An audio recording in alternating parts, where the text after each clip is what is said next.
ओमज्ञानतिमिरन्धस्य ज्ञानाञ्जनशलाकया चक्षुरुन्मिलितं येन तस्मै श्रीगुरवे नमः। नमो ॐ विष्णुपादाय कृष्णपृष्ठाय भूतले श्रीमते भक्तिवेदान्ता स्वामिनीति नामिने। नमस्ते सरस्वती देवे गौरवाणी प्रचारिणे निर्विशेष शून्यवादी पाश्चात्यदेशतारिणे। वाञ्छाकल्पतरुभ्यश्च कृपा सिन्धुभ्य एव च पतितानां पावनेभ्यो वैष्णवेभ्यो नमो नमः। जय श्री कृष्ण चैतन्य प्रभु नित्यानंद श्री अद्वैता गदाधर श्रीवासादि गौर भक्तवृंद। हरे कृष्णा कृष्ण कृष्ण हरे हरे, हरे राम राम राम हरे हरे। जय जय श्री चैतन्य जय नित्यानंद जय अद्वैत चंद्र जय गौर भक्तवृंद। जय जय श्री चैतन्य जय नित्यानंद जय अद्वैत चंद्र जय गौर भक्तवृंद। जय जय श्री चैतन्य जय नित्यानंद जय अद्वैत चंद्र जय गौर भक्तवृंद। హరే కృష్ణ భక్తులందరికీ గౌర పూర్ణిమ ముందస్తు శుభాకాంక్షలు. ఈ యొక్క శ్రీ చైతన్య లీల ఈ సిరీస్లో భక్తులందరూ చాలా ఉత్సాహంగా వింటున్నారు. చాలామంది నాకు ఫీడ్బ్యాక్ కూడా ఇస్తున్నారు. నన్ను ఈ విధంగా నాకు ప్రేరణ ఇస్తున్న ఇంకా చెప్పాలి అని చెప్పి ప్రేరణ కలిగిస్తున్న భక్తులందరికీ హృదయపూర్వక ధన్యవాదాలు. బికాజ్ చైతన్య చరితామృతం కోర్స్ చైతన్య చరితామృతం గురించి చెప్పే ముందు మీ అందరికీ బెంగాలీ స్వీట్స్ గురించి చెప్పాలి. సో స్వీట్స్ అంటే ఎవరికి ఇష్టం ఉండదు, అందరికీ ఇష్టమే. కానీ మన తెలుగు వాళ్ళు అంటే ఇంకోరు అనుకోవద్దు, మనం తినే స్వీట్స్ చాలా సింపుల్గా ఉంటాయన్నమాట. కాజా అని, లడ్డు అని కొన్ని రకాల స్వీట్స్ ఉంటాయన్నమాట. బట్ వాస్తవంగా స్వీట్స్ తినాలి అంటే మీరు బెంగాల్ వెళ్ళాలి.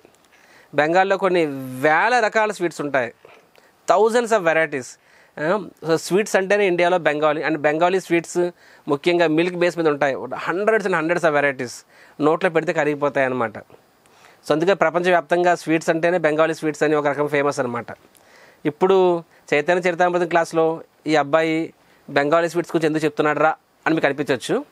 ఎందుకు చెప్తున్నాడు బెంగాలీ స్వీట్స్ అంటే, అసలు మీకు ఎనీహో మీరు ఎప్పుడైనా సరే బెంగాల్ కలకడ వెళ్ళినప్పుడు రసగుల్లా అంటేనే బెంగాల్ నుంచి వచ్చింది, అది మీ అందరికీ తెలిసిందే. But apart from that hundreds of varieties of sweets, thousands of varieties milk based sweets అనమాట. సో ఇప్పుడు స్వీట్స్ గురించి ఎందుకు డిస్కషన్ వస్తుంది అంటే, చైతన్య చరితామృతం మన ఆచార్యస్ ఏమని చెప్తారంటే it is like A Bengali sweet అని చెప్తారనమాట. చైతన్య చరితామృతాన్ని బెంగాలీ స్వీట్స్తో పోల్చుతారు ఆచార్యులు. చాలామంది ఆచార్యులు పోల్చున్నారు. సో బెంగాలీ స్వీట్స్ నేను ఉన్నాను 10 సంవత్సరాలు బెంగాల్లో ఉన్నాను కాబట్టి I know what is Bengal sweets. నాకు బెంగాల్లో నచ్చింది ఒకటే స్వీట్స్ అనమాట. సో అండ్ చైతన్య చరితామృతం అంతటి నెక్టర్. సో మీకు చెప్పడం ద్వారా నేను మీకు ఎంతలా చెప్పగలుగుతుందో నాకు తెలియదు, కానీ మీకు చెప్పాలంటే నేను ముందు చదవాలి కాబట్టి అట్లీస్ట్ అంటే మీకు వడ్డించే ప్రక్రియలో మీరు ఎంత తింటున్నారో నాకు తెలియదు, కానీ మీకు వడ్డించే ప్రక్రియలో నేను ఆ స్వీట్స్ని బాగానే తింటున్నాను అనమాట. ఏంటా స్వీటు? శ్రీ చైతన్య చరితామృతం, చరిత అమృతం. ఆ అమృతం, చరితామృతం అనే స్వీట్ని నేను ప్రతిరోజు కొన్ని గంటల పాటు ఆ స్వీట్స్ని తింటున్నాను. Okay, I hope I don't become fat further, but nevertheless. So నిజంగా చెప్తున్నాను, I'm very grateful to all of you, right? So I'm because as I said నేను మీకు ఎంత ఉపయోగపడుతుందని తెలియదు, కానీ నాకు నేను చాలా మంచి చేసుకుంటున్నాను ఈ విధంగా చైతన్య చరితామృతం చదవడం ద్వారా. సంపూర్ణంగా నా యొక్క చేతన, నా యొక్క హృదయము సంపూర్ణంగా చైతన్య మహాప్రభుని నింపుకోవడం ద్వారా. హరే కృష్ణ. సో నిన్నటి క్లాస్లో మనము సాక్షి గోపాలుల వారి యొక్క లీలలు చూసాము. ఏ విధంగా భగవంతుడు సాక్షి గోపాల్, నిత్యానంద ప్రభు సాక్షి గోపాల్ యొక్క లీలలు చెప్తారు. ఎంటైర్ ఎపిసోడ్ చూసాము. అండ్ చివరిలో మనము భగవంతుడు యొక్క దండ ఏ విధంగా నిత్యానంద ప్రభు 3 ముక్కలు చేసి పారేస్తారు నదిలోని, అండ్ మహాప్రభు అట్టరణల రైట్ నుండి జగన్నాథ్కు పరిగెట్టుకుంటూ వెళ్ళిపోతారు దూరం నుంచి చూస్తూనే, అండ్ మిగతా వాళ్ళంతా వెనక నుంచి వస్తారనమాట. సో అక్కడితో అంటే ఈజ్ రన్నింగ్ టువర్డ్స్ జగన్నాథ్ వైపు భగవంతుడు పరిగెట్టుకుంటూ వెళ్తారనమాట. ఇది కళ్ళకు కనిపిస్తుంది కాబట్టి భగవంతుడు తనను తాను నియంత్రించుకోలేకపోతారు.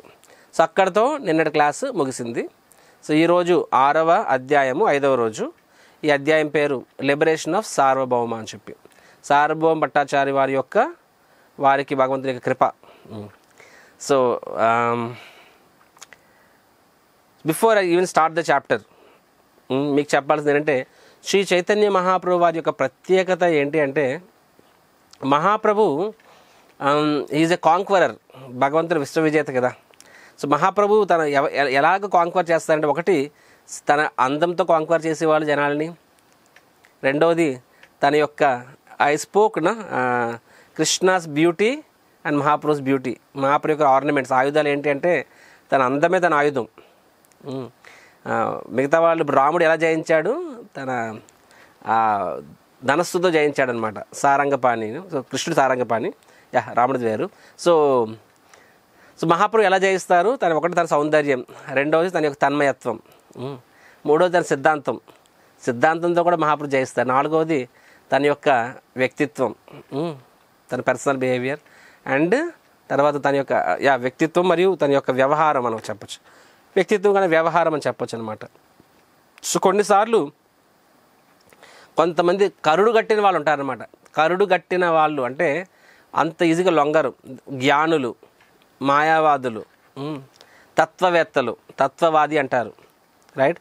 మనం వైష్ణవులు వాళ్ళని మాయావాదులు అంటారు, కానీ వాళ్ళు తమని తాము తత్వవాదులు అంటారనమాట. శ్రీల ప్రభుపాద చెప్తారు, ఎవరికైనా ప్రచారం చేయొచ్చు కానీ వాళ్ళకి చేయడం చాలా కష్టం అని చెప్పి. ఎందుకంటే ఆకలితో ఉన్నవాడికి అన్నం పెట్టచ్చు, కానీ తన కడుపు నిండిపోయింది అని ఊహించుకున్న వాడికి నువ్వేం పెట్టలేవు నువ్వు. సో ఈ తత్వవేత్తలు తమకు తాము అన్నీ తెలుసు అన్నట్టుగాన వాళ్ళు భక్తులని చాలా చిన్న చూపు చూస్తారనమాట. వీళ్ళేంటారా హరే కృష్ణ హరే కృష్ణ ఎగిరి పాటాడుతుంటారు, వీళ్ళకేం తెలియదు, వీళ్ళకేం రాదు, వీళ్ళు ఒక సెంటిమెంటల్ ఫూల్స్ అనుకుంటారనమాట. వాళ్ళు మేము పాండిత్యం చదువుతున్నాం కాబట్టి తమను తాము చాలా గొప్పగా ఫీల్ అవుతుంటారు. ఎవరైతే వేదాలు చదువుతుంటారో, బ్రాహ్మణ కులంలో పుట్టిన వాళ్ళు తమను తాము చాలా గొప్పగా ఫీల్ అవుతుంటారు. వాళ్ళు వైష్ణవుల్ని భక్తుల్ని చాలా కొన్నిసార్లు చిన్న చూపు చూస్తారనమాట. వాళ్ళు మేబీ వాళ్ళు జీతం తీసుకొని కూడా వాళ్ళు ఉద్యోగం చేస్తూ ఉండొచ్చు, పౌరహిత్యం లాంటిది. కానీ భక్తులు అన్నీ విడిచిపెట్టిన యొక్క వైష్ణవులు కూడా వాళ్ళు చూసి వాళ్ళని తమకన్నా చిన్నగా చూస్తూ ఉంటారు. This is common. సో అలాంటి వాళ్ళకి ఎవరికైనా నేర్పించవచ్చు, కానీ అలాంటి వాళ్ళకి నేర్పించలేము, ఎందుకంటే మాకు అన్నీ తెలుసు అనుకుంటారు. ప్రభుపాద భాషల్లో కూడా రాస్తారు, మల్టిపుల్ ప్లేసెస్ రాస్తారు. ఏమని రాస్తారు, సైంటిస్టులు, ఇంటలెక్చువల్స్, తర్వాత ఈ స్మార్త బ్రాహ్మణ్స్ వీళ్ళు ప్రచారం చేసే కష్టము, ఎందుకంటే వీళ్ళు అంత సులభంగా వీళ్ళు ఓపెన్ మైండెడ్తో వినరు అని చెప్పి. సో అలాంటిది మామూలు వాళ్ళ విషయం అలాగైతే ఈ యొక్క భారతదేశంలోనే బిగ్గెస్ట్ స్కాలర్, అతిపెద్ద మేధావి, తత్వవేత్త ఆయన ఒక వ్యక్తి ఉంటాడు, ఆయనే సార్వభౌమ భట్టాచార్య. సో అలాంటి వ్యక్తి ఈజ్ ద గ్రేటెస్ట్ స్కాలర్. అలాంటి వ్యక్తిని మహాప్రభు ఇక్కడ జయిస్తాడు, ఈ అధ్యాయంలో మనం చూస్తాము. అండ్ ఎలా జయిస్తాడు అంటే అఫ్ కోర్స్ ఒకటి one thing is by his knowledge, జ్ఞానం, శాస్త్రం ద్వారా, కానీ అంతకన్నా ఎక్కువ భగవంతుడు తన యొక్క వ్యవహారం ద్వారా. సో ఇట్ ఈస్ అంటే ఒక కరుడు కట్టిన ఉగ్రవాది అంటాం కదా, ఒక కరుడు కట్టిన ఉగ్రవాది ఒక గొప్ప మానవతావాదిగా మారడం ఎంత కష్టమో, ఎలాగా నెక్స్ట్ ఏం అసాధ్యమో, అదేవిధంగా కరుడు కట్టిన తత్వవేత్తలు ఒక స్మూత్ బటర్, వెన్నపూస లాంటి వైష్ణవులుగా మారడం కూడా అంతే అసాధ్యం. కానీ శ్రీ చైతన్య మహాప్రభు వారి యొక్క కృప వలన అసాధ్యాలన్నీ కూడా సుసాధ్యాలు అవుతూ ఉంటాయి. అండ్ అలాంటి ఒక ఎపిసోడ్ మనం ఈరోజు చూస్తాము. సో ఈ ఎపిసోడ్ ఈ ఎపిసోడ్ మొత్తం చైతన్య చరితామృతంలోనే one of the biggest chapters. సుమారు 285 శ్లోకాలు ఉంటాయి ఈ అధ్యాయంలో. అండ్ ఇందులో 50% ఫిలసాఫికల్ డిస్కషన్స్ ఉంటాయన్నమాట. అది నేను మీకు చెప్పలేను, ఎందుకంటే చెప్పినా సరే అది ఈ షార్ట్ టైంలో కవర్ చేయడం కష్టం. I will explain the essence, right. So మనము గురు గౌరాంగుల బ్లెస్సింగ్స్తో మనం ఈరోజు క్లాస్ ప్రారంభిద్దాం. హరే కృష్ణ. సో శ్రీ చైతన్య మహాప్రభు పరిగెట్టుకుంటూ జగన్నాథపురి మందిరానికి పరిగెడతారు. ఫైనల్గా సింహద్వారం గుండా మహాప్రభు మందిరానికి చేరుకొని మహాప్రభు భగవంతుని చూడడానికి వెళ్తారనమాట.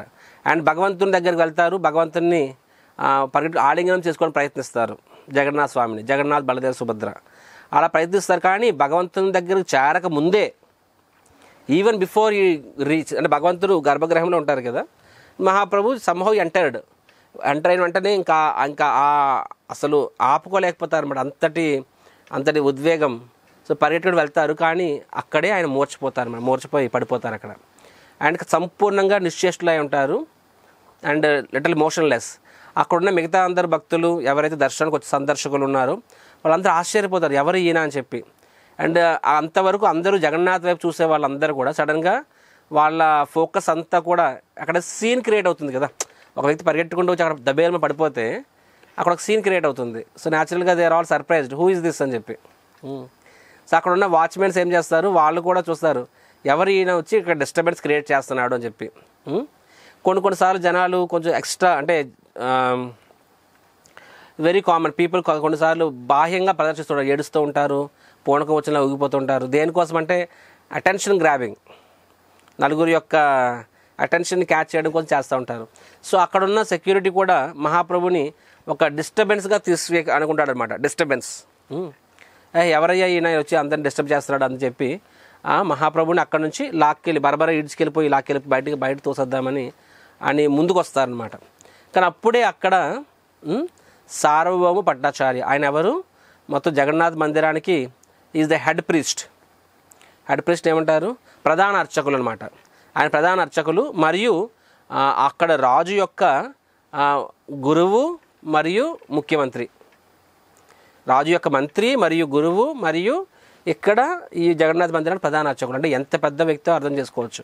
మరియు ఆయన ఎవరు, వాస్తవంగా ఆయన ఇండియాలోని గ్రేటెస్ట్ స్కాలర్, గొప్ప ఈజ్ అ గ్రేట్ స్కాలర్ని ఏమంటారు, ఆయన ఒక మేధావి, ఒక ఇది స్కాలర్ అనమాట, జ్ఞాని ఆయన. సో ఆయన మహాప్రభుని చూస్తారు. కానీ మహాప్రభుని చూసినప్పుడు ఆ మహాప్రభు వారి యొక్క రూపము, ఆ సౌందర్యము ఆయన కట్టిపడేస్తుంది. ఎవరు ఈ వ్యక్తిను, ఒక బంగారు కొండలా ఉన్నారు. మహాప్రభు 6.5 అడుగులు ఎత్తులో ఉండేవారు. ఆయన చర్మం ఫ్రెష్ గోల్డ్ అనమాట, అంటే మాసిపోయిన గోల్డ్ కాదు, అప్పుడే దాన్ని పాలిష్ చేసిన గోల్డ్ ఎలా ఉంటుంది, నిగనిగలు ఆడుతూ ఉంటుంది, మెరుస్తూ ఉంటుంది, తలతల మెరుస్తూ ఉంటుంది. శ్రీ చైతన్య మహాప్రభు శరీరం కూడా అలాగే మెరుస్తూ ఉంటుంది అనమాట. మరియు మహాప్రభు మూర్చపడిపోయినప్పుడు ఆయన యొక్క భావాలను ఆయన చూస్తారనమాట, అంతటి ఎమోషన్స్ అని చెప్పి. వెంటనే మహాప్రభుకి అర్థమవుతుంది ఈయన సాధారణ వ్యక్తి కాదు అని చెప్పి. చూడండి, it takes one to know one. ఒక గొప్ప వ్యక్తిని అర్థం చేసుకోవడానికి ఇంకొక గొప్ప వ్యక్తికే అర్థమవుతుంది, సాధారణ వ్యక్తులకు అర్థం కాదు. It takes one to know one, right. కొంతమందికి అనిపిస్తుంది ఏంటి అది వేస్ట్ అని చెప్పి. కానీ ఫర్ ఎగ్జాంపుల్ సుఖదేవ్ గోస్వామి ఆయన మొత్తం ఇంట్లో నుంచి బయటకు వచ్చేసి సందర్శనం వెళ్తూ ఉంటారు. అక్కడున్న నగరాల్లో గ్రామాల్లో తిరుగుతూ ఉంటారనమాట. అక్కడున్న చిన్నపిల్లలు, కొంతమంది స్త్రీలు, వాళ్ళందరూ కూడా, ఎందుకంటే సుఖదేవ్ గోస్వామి సంపూర్ణంగా ఆయన అసలు శారీరక స్థాయిలోనే ఉన్నాడు కాబట్టి ఆయన వస్త్రాలు కూడా ఏం వేసుకోవడం అనమాట, సంపూర్ణంగా దిగంబరంగా ఉంటారు. 16 ఏళ్ళ వయసు వచ్చింది, ఆయన అంగాలు అన్నీ కూడా సంపూర్ణంగా వృద్ధి చెంది ఉంటాయి, అయినా సరే ఆయన ఏ వస్త్రాలు వేసుకొని ఉంటారు అనమాట. సో మిగతా వాళ్ళు ఏమనుకుంటారు, న్యాచురల్గా పిచ్చోడు అనుకుంటారు. ఇప్పుడు కొన్నిసార్లు మన వీధుల్లో కూడా కొంతమంది ఒంటి మీద నూలు పోకుండా లేకుండా తిరుగుతూ ఉంటారు. మాకు తెలుసు వాళ్ళని పిచ్చోళ్ళు అంటామన్నమాట, ఎవరు పట్టించుకోరాలని. సో న్యాచురల్గా అప్పటి పిల్లలందరూ సుఖదేవ్ గోస్వామి మీద రాళ్ళు విసురుతూ ఉంటారు, కొంతమంది ఉమ్మేస్తూ ఉంటారు. అండ్ సుఖదేవ్ గోస్వామి తనకు సంబంధం లేదన్నట్టుగానే ముందు నడుచుకుంటూ ఉంటాడనమాట.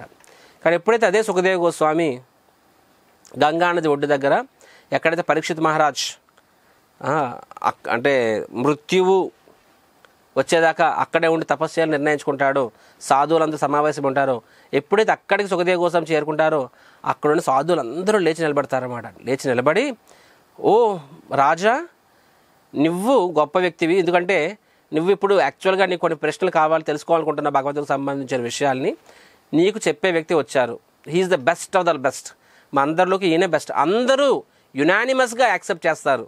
Sukhdev Goswami is the most qualified, కాబట్టి మీరు రండి, మీరు వ్యాసాసనం అధిరోహించండి, మీరు పరీక్షితుడికి జ్ఞానోదయం చెప్పండి, ఆయన ప్రశ్నలకు సమాధానం ఇవ్వండి అని చెప్పి, భాగవతం చెప్పండి అని చెప్పి. సో దట్ ఈస్, అంటే అదే వ్యక్తి సగటు మనుషులు వాళ్ళు ఆయన ఒక పిచ్చివాడి కింద చూశారు. అదే వ్యక్తిని పరమహంస భక్తులు అందరూ కూడా అదే వ్యక్తిని ఎలా చూశారు, ఒక మహాభాగవత వైష్ణవుడి కింద చూశారనమాట. యూసి అంటే ఇప్పుడు సుఖదేవ్ గోస్వామి ఎవరి మాటని సీరియస్గా తీసుకోవాలి. సిమిలర్గా భక్తులని మనల్ని కూడా కొంతమంది మనల్ని వేస్ట్ గాడు లేకపోతే ఇంకేదని చెప్పి మనల్ని అదో రకంగా చూస్తారన్నమాట. కానీ మనము సగటు మనిషి ఒక బద్ధజీవులు ఏమనుకుంటున్నారనేది వరి అవ్వాలా, కృష్ణుడు ఏమనుకుంటున్నాడు, గురువు ఏమనుకుంటున్నాడు, వైష్ణవులు ఏమనుకుంటున్నారు అనేది వరి అవ్వాలా. We should be concerned for what కృష్ణుడు ఏమనుకుంటున్నాడు నా గురించి, గురువు ఏమనుకుంటున్నాడు నా గురించి, అది ముఖ్యం. ప్రపంచం అంతా ఏమనుకుంటుంది అది ముఖ్యం కాదు. The whole world is on one side, గురువు అనేవాడు ఇంకొక సైడ్. ఎలా ఉండాలి, ఇలా ఉండాలన్నమాట. కాబట్టి షుడ్ బి వెరీ క్లియర్. ఎందుకంటే వాళ్ళకి ఏం తెలుసు. అదేవిధంగా శ్రీ చైతన్య మహాప్రభు వాళ్ళ తన్మయతను పడిపోయినప్పుడు అక్కడ సెక్యూరిటీ గార్డ్స్కి అర్థం కాలే. వాళ్ళు అతన్ని ఏదో డిస్టర్బెన్స్ అనుకొని అతన్ని బయటికి లాగేద్దాము, తోసేద్దాం అనుకున్నారనమాట. కానీ ఎప్పుడు సార్వభౌమ భట్టాచార్యకి ఆయన గొప్ప వ్యక్తి కాబట్టి ఆయనకు తెలుసు. వెంటనే ఏం చెప్తారు, వాళ్ళు వారిస్తారు. వారించి తన యొక్క మిగతా అర్చకుల్ని, సెక్యూరిటీ అందరినీ ఉపయోగించి మహాప్రభుని తన ఇంటికి నా ఇంటికి తీసుకెళ్ళాలని చెప్తారన్నమాట. వాళ్ళందరూ కూడా మహాప్రభుని తన భుజాల మీద ఎత్తుకొని భట్టాచార్య వారి యొక్క, సార్వభౌమ వారి యొక్క ఇంటికి తీసుకెళ్తారనమాట. సో మంచం మీద పడుకోబెడతారు. అప్పుడు సార్వభౌమ భట్టాచార్య ఆయన గమనిస్తారనమాట. ఎందుకంటే ఆయన పొట్ట కొంచెం కూడా ఊగుతూ ఉండదు, it is completely still. So పొట్ట మీద చేయలేదు. తర్వాత శ్వాస తీసుకున్నది చూస్తారు, అది కూడా ఉండదన్నమాట. భయం వేస్తుంది, ఒకవేళ నిజంగా ఆయన తన్మయత్వంలోనే ప్రాణం విడిచిపెట్టేశారా అని చెప్పి. తర్వాత ఒక కాటన్ స్వాబ్ అంటే దూది పల్చని దూదిని ముక్కు దగ్గర పెడతారనమాట. పెడితే ఆ దూది కొంచెం ఊగుతుంది. దాన్ని బట్టి ఆయనకు అర్థమవుతుంది మహాప్రభు ఇంకా ప్రాణాలతోనే ఉన్నారని చెప్పి. తర్వాత దగ్గరగా నిశ్చితంగా గమనిస్తారనమాట. గమనిస్తే అక్కడ ఒక పదం వస్తుందన్నమాట. ఏంటది, శుద్ధీప్త సాత్విక అండ్ అధిరూఢ భావ అని చెప్పి. అవేంటో మనకు తెలియదు కదా, ఏం వరి అవ్వదు, నాకు కూడా తెలియదు. సో కానీ ఇవి ఒక రకమైన భావస్థాయిలు అనమాట. అంటే ఇవి ఎవరో అంటే ఆ భావాన్ని గమనిస్తాడు. సో సార్వభౌమ అనుకుంటారు, తనలో మనసులో అనుకుంటారు, అరే ఇవి నిత్యసిద్ధులు అంటే పరమహంస నిత్యసిద్ధులు అంటే స్వయంగా భగవంతుడు ధామ నుంచి వచ్చిన వాళ్ళు. నిత్యసిద్ధులు మాత్రమే వ్యక్తపరచగలిగే ఉన్నత స్థాయి భావాలు ఇవి ఒక సగటు సన్యాసి ఇంత గొప్ప భావాన్ని ఎలాగా వ్యక్తపరచగలుగుతున్నాడు అని చెప్పి ఆయనకు తెలియదు కదా మహాప్రభు స్వయంగా భగవంతుడు అని చెప్పి. సో ఇలా అనుకుంటారనమాట. ఇంతటి భావాలు, ఎందుకంటే యాజ్ అ సెడ్ బయట వాడికి అర్థమే కాదు. కొన్నిసార్లు మనము లైక్ ఐ యూస్ టు పెద్ద హోటల్స్కి వెళ్ళామనుకోండి, 5 స్టార్ హోటల్స్కి వెళ్ళామనుకోండి, ఆ గోడలకి ఒక పెయింట్స్ ఉంటాయి. ఆ పెయింట్స్ ఇలా గీతలు గీసి ఉంటాయన్నమాట. ఇప్పుడు చిన్నపిల్లడుగా బ్రష్ ఇస్తే ఆడు బర్ర గీసేస్తాడు, ఏదో అనేస్తాడు, అలా ఉంటాయన్నమాట. అండ్ అలాంటి పెయింట్స్ని పెట్టారేంట్రా అనుకుంటారనమాట. కింద వాటి తర్వాత తెలుస్తుంది ఆ రేట్లు లక్షల్లో ఉంటాయి, మేబీ కోట్లలో కూడా ఉండొచ్చు కొన్నిసార్లు. దాని వెనక దాని ఆర్టిస్ట్ పేరు ఉంటుందన్నమాట. ఏంటి ఈ మాత్రం బొమ్మకి ఆర్టిస్టా, తర్వాత లక్షల కోట్ల రేట్లు మనకు అర్థం కాదు. కానీ ఆ చిన్న పెయింటింగ్లో ఎన్నెన్నో కవిత్వాలు, ఎంత సందేశం ఉంటుందన్నమాట. మనకు అనిపిస్తుంది ఇంత బొమ్మలో ఇంత ఉందా అని చెప్పి. మనకు అర్థం కాదు, ఎందుకంటే మన టేస్ట్లు వేరు కాబట్టి. కానీ అర్థమయ్యేవాడికి అర్థమవుతాయి. సో అదేవిధంగా సార్వభౌమ భట్టాచార్య అర్థమవుతుంది. మీన్ వైల్ ఏమవుతుంది, నిత్యానంద ప్రభు, జగదానంద పండిత్, దామోదర్ పండిత్ అండ్ ముకుంద దత్త నలుగురు కూడా మహాప్రభు వెనకాతలు వస్తారు కాబట్టి వాళ్ళు వస్తారు. వాళ్ళు జగన్నాథ్ మందిరాన్ని చేరుకుంటారు. మహాప్రభు కోసం వెతుకుతూ ఉంటారు అన్నమాట. మహాప్రభు వాళ్ళు కనిపించరు. అంతట్లో అక్కడ ఒక టాక్ నడుస్తుంటుంది. ఏంటది, ఇప్పుడే ఒక సన్యాసి పరిగెట్టుకుంటూ వచ్చాడు, మూర్చపోయాడు, అతన్ని సార్వభౌమ భట్టాచార్య తన ఇంటికి తీసుకెళ్లారని చెప్పి. ఎందుకంటే ఫస్ట్ ఆఫ్ ఆల్ సన్యాసి వచ్చి మూర్చిపోవడమే పెద్ద విషయం అనుకుంటే, అలాంటి వ్యక్తిని ఆ హెడ్ పూజారి, ప్రధాన అర్చకుడు, రాజు గురువు అలాంటి వ్యక్తిని ఎందుకు తీసుకెళ్ళాలి తన ఇంటికి? కాబట్టి ఆ విషయం నుంచి న్యాచురల్గా అది టాక్ ఆఫ్ ద టౌన్, అందరూ చర్చించుకుంటూ ఉంటారు. నిత్యానందకి ఈజీగా అర్థమైపోతుంది. ఏమని అర్థమవుతుంది, చైతన్య మహాప్రభు అని చెప్పి. సో మహాప్రభుని భట్టాచార్యుల వారు తమ ఇంటికి తీసుకెళ్లారనే విషయం అర్థమైపోతుంది. అని అప్పుడు సరే భట్టాచార్య వారి ఇంటికి వెళ్దాము అనుకుంటూ ఉంటారు. అంతట్లో అక్కడ ఎదురుగా మందిరం లోపల నుంచి బయటకు వస్తుంటారు. వీళ్ళకి మందిరం బయటనే ఉంటారు, ఇంకా లోపలికి వెళ్ళరు పూర్తిగా. మందిరం లోపల నుంచి బయటకు ఒకరు వస్తారు. ఎవరు వస్తారు? గోపీనాథ్ ఆచార్య అనమాట. సో ఈ గోపీనాథ్ ఆచార్య ఎవరు? ఆయన స్వయంగా శ్రీ చైతన్య మహాప్రభు వారి యొక్క శుద్ధ భక్తుడు. మరియు ఆయన భట్టాచార్యుల వారికి ఒక రకంగా బావమర్ది అనగా అవుతారనమాట. బావ లేదా బావమర్ది, ఐ డోంట్ రిమెంబర్ ఎగ్జాక్ట్లీ. ఎందుకంటే భట్టాచార్య వారి యొక్క తండ్రి గారికి అల్లుడు, భట్టాచార్య తండ్రి గారికి అల్లుడు అనమాట ఆయన. మరియు గోపీనాథ్ ఆచార్య అంతకుముందు నవద్వీప్ వచ్చినప్పుడే మహాప్రభులు ఏళ్ళు చూసుంటారు. మరియు ముకుంద దత్త, గోపీనాథ్ ఆచార్య ఒకరికొకరికి ముందు నుంచే పరిచయం ఉంటుంది. సో హీజ్ అ వైష్ణవ. సో వెంటనే గోపీనాథ్ ఆచార్య అక్కడ చూడగానే ముకుంద దత్త వెంటనే అంటారనమాట, సో గోపీనాథ్, మిమ్మల్ని మీ గురించి తలుచుకుంటున్నాను. ఎందుకంటే పూరిలో మాకు ఎవరు తెలియదు, నువ్వు ఒక్కడో తప్ప మాకు ఎవ్వరు కూడా తెలియదు, ఇంకా నీ గురించే తలుచుకుంటున్నాను, నువ్వే ఎదురయ్యావని చెప్పి వెంటనే ఆయన కూడా హ్యాపీ అవుతారనమాట. వెంటనే వైష్ణవులు ప్రణామం చేస్తారు, నిత్యానంతరం ప్రణామం చేస్తారు. తర్వాత ఐఎమ్ సో హ్యాపీ, మిమ్మల్ని అంతా కలవడం చాలా ఆనందంగా ఉంది. సో మిమ్మల్ని నిత్యానంతుడు స్వయాన నిత్యానందపుడు నా ఎదురుగా ఉన్నారు, కలిశాను, మహాప్రభు కూడా ఉంటే ఎంత బాగుండేది అంటారనమాట. అప్పుడు నిత్యానంతుడు అంటారు, అరే మహాప్రభు కూడా ఉంటే ఏంటి, మహాప్రభు ఇక్కడే ఉన్నారు. అవునా, పురి వచ్చారంటే ఎస్, పురి రావడమే కాదు, మహాప్రభు ఇక్కడ నుంచి జగన్నాథ్పురిలోనే ఉంటారు. సో గోపీనాథ్ ఆచార్య చాలా హ్యాపీ అయిపోతారనమాట. సో ఏరి మహాప్రభు ఎక్కడున్నా దర్శనం చేసుకోవాలంటే వాళ్ళు చెప్తారు, లేదు ఇప్పుడే మహాప్రభుని హెడ్ ప్రధాన అర్చకులు భట్టాచార్యులు వారు తీసుకెళ్ళిపోయారు, తన ఇంటికి తీసుకెళ్ళాలని చెప్తారనమాట. దయచేసి మమ్మల్ని కూడా అక్కడికి తీసుకెళ్ళండి అంటారు. సో ఆ విధంగా గోపీనాథ్ ఆచార్య నిత్యానంద ప్రభు మిగతా అందరినీ కూడా భట్టాచార్యుల వారి ఇంటికి తీసుకెళ్తారనమాట. సో అక్కడ భట్టాచార్య వారి ఇంటికి వెళ్ళిన తర్వాత వాళ్ళు మహాప్రభుని సంపూర్ణ, ఇంకా మహాప్రభు సాధారణ స్థితికి రారు, ఇంకా కూడా ఆయన ఇంకా కూడా సమాధిలోనే ఉంటారనమాట, ఒక రకంగా ఆ తన్మయత్వంలోనే ఉంటారనమాట.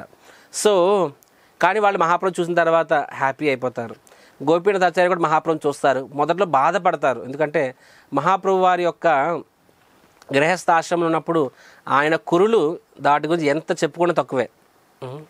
ఆ కురుల మీద మహాప్రభు వారి యొక్క హెయిర్ స్టైల్ మీదనే కొన్ని సో మెనీ శ్లోకాస్ అనమాట, అంటే అంత వర్ణన ఉంటుందన్నమాట.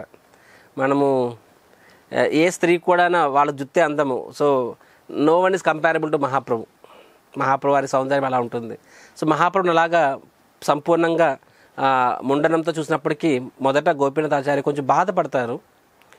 బట్ లేటర్ ఆన్ మహాప్రభు అయినా సరే మహాప్రభు అందమైతే ఏం తగ్గలేదు, ఇంకాస్త మహాప్రభు అందంగా ఉన్నారు. సో అగైన్ ఆయన మళ్ళీ ఆనందపడతారు, సరే మహాప్రభు చూడడమే జరిగింది, ఐఎమ్ హ్యాపీ విత్ ఇట్ అని చెప్పి. అంతట్లో భట్టాచార్యులు వారు చెప్తారన్నమాట, పరిచయం చేస్తారు ఆచార్యులు వారు, వీరందరూ కూడా మహాప్రభు వారి యొక్క పార్షదులు అని చెప్పి. వెంటనే భట్టాచార్యులు వారు వారికి కూడా ప్రణామం చేస్తారు, వాళ్ళు భట్టాచార్య ప్రణామం చేస్తారు. భట్టాచార్యులు వారు చెప్తారు, మహాప్రభు సేఫ్, మీరు అందరూ వెళ్ళి దర్శనం చేసుకుని రండి. దర్శనం చేసుకున్నారు లేదన్నారు. వాళ్ళు చూడండి, జగన్నాథ్పూర్ వచ్చి మందిరంలోకి ఎంటర్ అయిన తర్వాత కూడా జగన్నాథ్ దర్శనానికి వెళ్ళరాళ్ళు.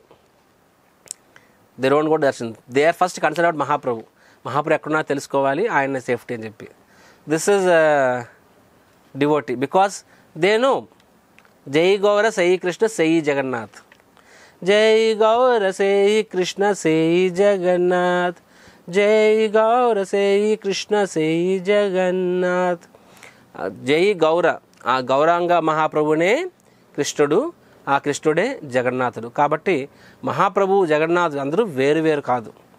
యాక్చువల్గా చైతన్య మహాప్రభు అసోసియేట్లు చాలామంది జగన్నాథ స్వామి దర్శనం చేసుకోరు. ఫర్ ఎగ్జాంపుల్ హరిదాస్ ఠాకూర్, రూప గోస్వామి, సనాతన గోస్వామి, వాళ్ళు ముస్లిం ఫ్యామిలీలో పుట్టారు కాబట్టి వాళ్ళకి మందిరంలో ప్రవేశం లేదు. వాళ్ళు కూడా జబర్దస్తిగా వెళ్ళాలనుకోరు, తర్వాత హిందువుల కింద మారుతారు, అయినా సరే గోస్వాములు అవుతారు, బాబాజీలు అవుతారు. ప్రపంచం మొత్తం వాళ్ళకి సలాం చేస్తుంది, అయినా వాళ్ళు లోపలికి వెళ్ళలేదు, ఎందుకంటే అప్పుడు ఆచారాలకు గౌరవించారు వాళ్ళు. కానీ వాళ్ళకి ఏం బాధ అయితే ఏం లేదు, ఎందుకంటే మందిరం లోపల ఉన్న జగన్నాథ్ స్వామినే స్వయంగా చైతన్య మహాప్రభు, ఇద్దరు వేరు కాదో చెప్పి.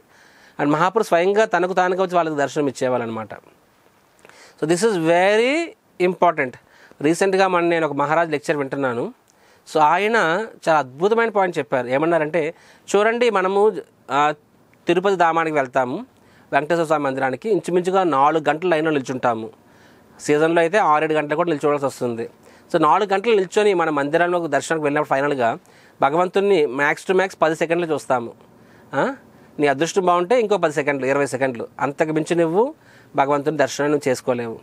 సో దానికే నువ్వు హ్యాపీ అవుతావు. నిజమే, స్వామివారి వైకుంఠనాథుడి యొక్క వెంకటేశ్వర స్వామి దర్శనం గ్రేట్, కానీ మన మందిరాల్లో దర్శనం ఓపెన్ అయినప్పుడు భగవంతుడు రోజంతా నీకోసం ఎదురు చూస్తూ రోజంతా నీకోసము భగవంతుడు దర్శనం ఇస్తున్నాడు.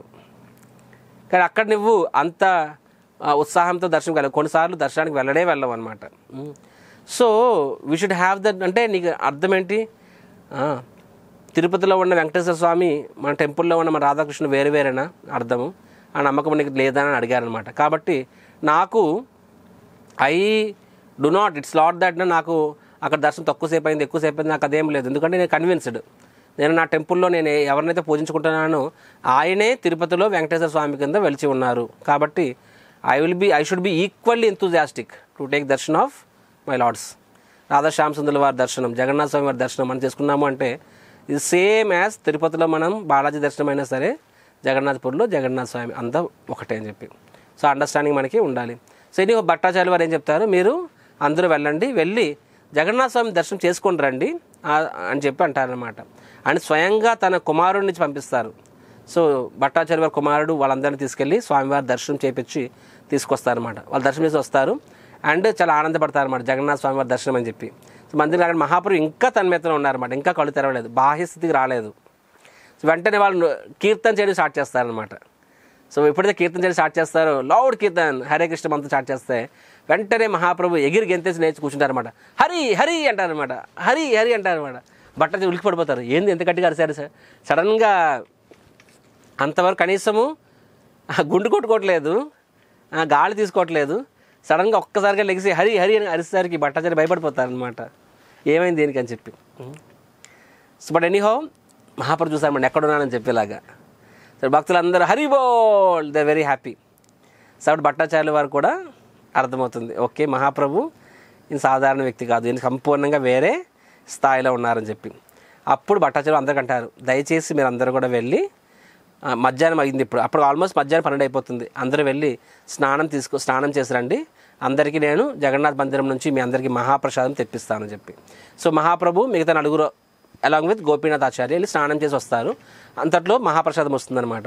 సో భట్టాచార్యులు వారు ఆయన సాధారణ వ్యక్తి కాదు. నేను చెప్పినట్టుగా చూడండి, కొన్నిసార్లు అనిపిస్తారు, అరే మీరు ఎందుకు మాయావాదులు అని వాళ్ళు నిందిస్తారు. కొంతమంది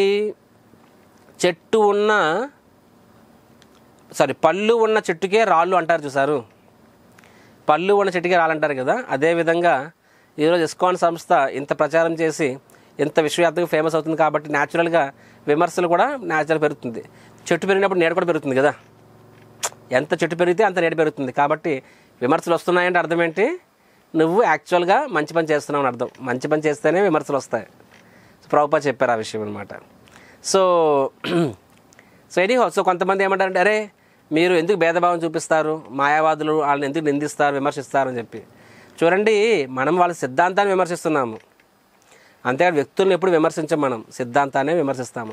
భట్టాచార్యులు వారు సిద్ధాంతపరంగా ఆయన తత్వవాది, మాయావాది కొంచెం ఒక రకంగా చెప్పాలంటే. కానీ ఆయన ఒక సంస్కార పరంగా చూసినట్లయితే గొప్ప వ్యక్తి ఆయన, ఎందుకంటే మహాప్రభు సన్యాసి ఆయన వ్యక్తులు. సో భట్టాచార్యులు వారు రాజగురువు ప్రధాన అర్చకులు అయినప్పటికీ ఆయన వినయంగా వీళ్ళందరికీ ప్రసాదం వడ్డిస్తుంటాడు, స్వయంగా తన స్వహస్తాలతో వడ్డిస్తూ ఉంటాడు అనమాట. సో మహాప్రభు కూడా భోజనం చేస్తారు, జగన్నాథ స్వామి ఎంతో ఆనందంగా స్వామివారి ప్రసాదం అని చెప్పి.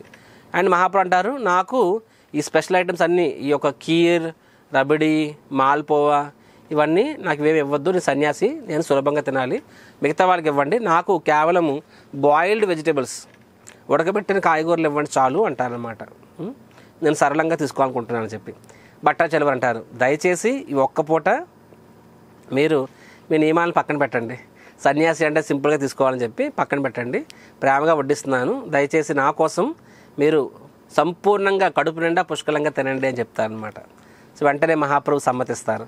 చూసి చైతన్య చరితామృతం మీరు చూసినట్లయితే ఏ అధ్యాయంలో చూసినా సరే ప్రసాదం వడ్డించడము, ప్రసాదం స్వీకరించడము, ప్రతి ఇద్దరు వైష్ణవుల మధ్య ఇలాంటి పాస్టమ్స్ ఉంటాయి.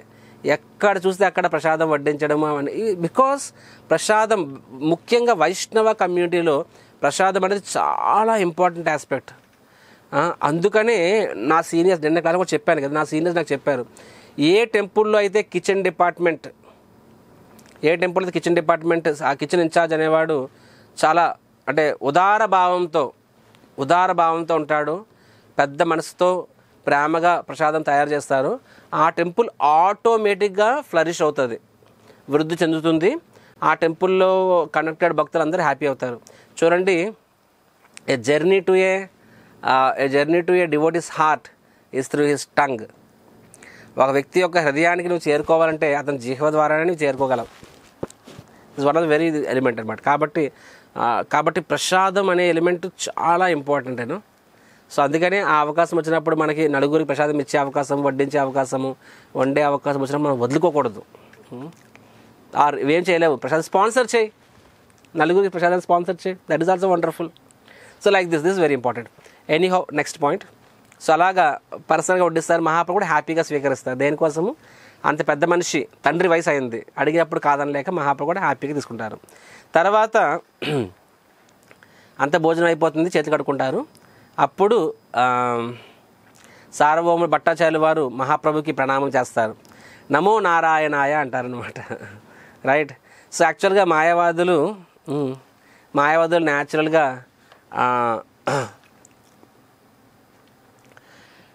దే చాంట్ దిస్ మంత్ర.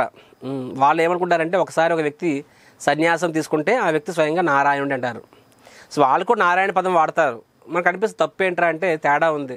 వాళ్ళు నారాయణ అంటే అర్థం ఏంటి, నువ్వు నారాయణుడివే, నేను నారాయణ, అందరూ నారాయణే. ఎస్పెషల్ సన్యాసం తీసుకున్నాక దండగ్రహణ మాత్రేన నారాయణ భవత్ సంథింగ్ ఏదో శ్లోకం ఉంటుందన్నమాట. దండగ్రహణ మాత్రేన అని చెప్పి ఒకసారి నువ్వు సన్యాసం తీసుకుంటే నువ్వు నారాయణ అని చెప్పి, సో నమో నారాయణ అంటారనమాట. దానికి శ్రీ చైతన్య మహాప్రభు అంటారు కృష్ణేర్ మతిరస్తు అంటారనమాట. రిటర్న్ దిస్ వెరీ ఇంపార్టెంట్, కృష్ణేర్ మతి. అందుకే దిస్ యాక్చువల్గా స్టాండర్డ్ బ్లెస్సింగ్స్. మన దగ్గరికి ఎవరు వచ్చినా సరే, ప్రభుజీ మమ్మల్ని ఆశీర్వదించండి, నా స్టాండర్డ్ మంత్రం కూడా ఇదే, కృష్ణేర్ మతిరస్తు, may you always remember Krishna and never forget Krishna. ఎల్లప్పుడూ నువ్వు కృష్ణుడినే స్మరించుకుంటూ ఉండని చెప్పి, నీ యొక్క ధ్యానం, నీ యొక్క ధ్యాస, నీ ధ్యానం, నీ ప్రాణం మొత్తం కృష్ణుడి మీద ఉండని అని చెప్పి, కృష్ణేర్ మతిరస్తు అంటే అది.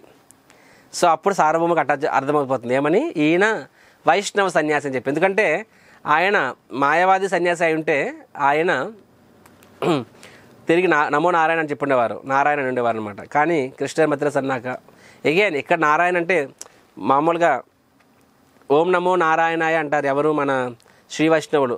అది కాదు, ఇక్కడ వేరు, అది ప్రాపర్ వైష్ణవులు వాళ్ళు, ఇది తత్వవేత్తలు వీళ్ళు. వైష్ణవులు తత్వవేత్తలు సంపూర్ణ డిఫరెంట్. సో వెంటనే భట్టాచార్యుల వారికి అర్థమైపోతుంది ఈయన వైష్ణవ సన్యాసి అని చెప్పి. అప్పుడు భట్టాచార్యుల వారు మహాప్రభు అడుగుతారనమాట, ఎవరిని, గోపీనాథాచార్య, తన సొంత చుట్టం కదా, అడుగుతారు. ఏమంటారంటే యాక్చువల్గా నేను ఈ సన్యాసి గురించి ఇంకొంచెం తెలుసుకోవాలనుకుంటున్నానని చెప్తారు. వెంటనే అక్కడ గోపీనాథాచార్యులు అంటారన్నమాట, ఈయన ముందు సన్యాసి, అతని పేరు శ్రీకృష్ణ చైతన్య, అండ్ ఇంతకుముందు ఇతని యొక్క పూర్వపార్శ్వంలో ఆయన తండ్రి గారి పేరు జగన్నాథ మిశ్రా, ఆయన పేరు విశ్వంబర మిశ్రా, అండ్ వారి తాతగారి పేరు నీలాంబర్ చక్రవర్తి అని చెప్తారనమాట. యాక్చువల్గా శ్రీ చైతన్య మహాప్రభు వారి యొక్క కుటుంబం చాలా ఫేమస్ కుటుంబం. తన తల్లి సచీదేవి, సచీమాత, తన తాతగారు, తల్లి యొక్క తండ్రి, ఆయన పేరు నీలాంబర్ చక్రవర్తి.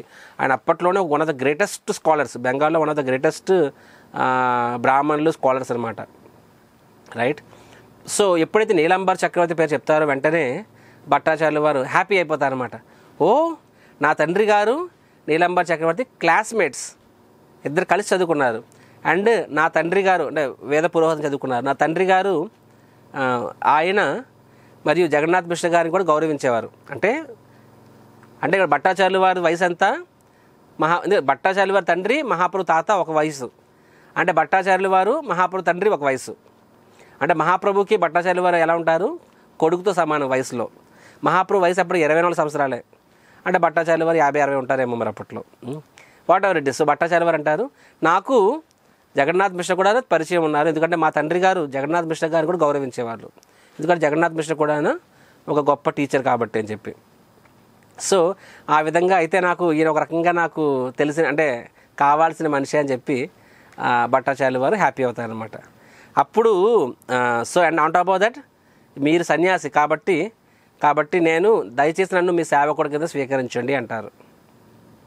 చూసి కొన్నిసార్లు షైవైట్స్, వైష్ణవైట్స్ కొన్నిసార్లు తత్వవేత్తలు చాలాసార్లు శైవైట్స్ని పూజిస్తారు వాళ్ళు. సో శైవైట్స్ వైష్ణవైట్స్ ఒకప్పుడు చరిత్ర ఉండే, ఒకప్పుడు ఒక రకంగా వాళ్ళు కొట్టుకునేవాళ్ళు. ఇప్పుడు క్రిస్టియన్స్ పుణ్యమా అని చెప్పి, అన్ని మతస్థుల పుణ్యమా అని చెప్పేసి అందరు హిందువులు ఒక రకంగా కలిసిపోయారనమాట. సరే మనలో మనకి డిఫరెన్స్ తర్వాత చూసుకుందాము, ముందు మన అట్లీస్ట్ అందరూ హిందువులు ఫస్ట్ మన ధర్మాన్ని మనం కాపాడాలని చెప్పి. కానీ వాస్తవంగా చూసినా సరే యాక్చువల్గా సిద్ధాంతపరంగా చిన్న తేడా ఉండొచ్చు, కానీ ఆచారం పరంగా తేడా ఉండదు. Culturally we are all one, philosophically yes we have differences. So కల్చరల్గా ఏంటో కల్చర్ అంటే దాసత్వం మరియు సన్యాసం గౌరవించాలి. సో భట్టాచార్యులు వారు అది మన సనాతన ధర్మం కాబట్టి, సో ఇద్దరు కూడా సనాతన ధర్మంలో భాగమే కదా. సో ఆ రకంగా భట్టాచార్యులు వారు ఆయన నువ్వు సన్యాసి, నేను గ్రహిస్తా కాబట్టి మీరు నాకన్నా పెద్ద ఆశ కాబట్టి నేను మీ సేవకుడిగా మీకు సేవ చేస్తానని చెప్పి.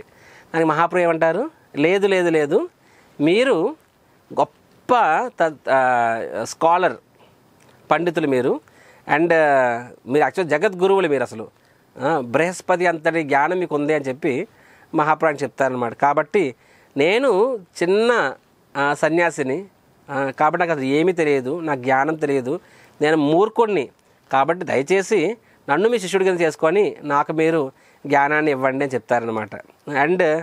అండ్ మీరు నాకు ఉపదేశాన్ని ఇవ్వండి, ఈరోజు మీరు నన్ను కాపాడకపోతే నా పరిస్థితి ఏమైందో అంటారనమాట.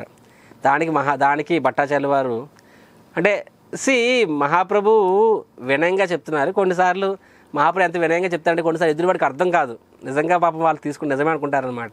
సో భట్టాచార్యులు వారు చెప్తారు, మహాప్రభు ఎప్పుడైతే మీరు నాకు మార్గనిర్దేశకం చేయండి అని ఎప్పుడైతే అంటారో వెంటనే భట్టాచార్యులు వారు అంటారు, ఎస్ మీరు మాత్రం ఇప్పుడే చెప్తున్నాను చూడు, నువ్వు మాత్రం నెక్స్ట్ టైము జగన్నాథ్ దగ్గరికి సింగిల్గా దర్శనంకి వెళ్ళొద్దు, ఎందుకంటే మళ్ళీ వెళ్ళావంటే మళ్ళీ నువ్వు మూర్చిపోతావేమో, మళ్ళీ నేను చూసుకోవడానికి నేను ఉండకపోవచ్చు అక్కడ ఆ టైంలోనే.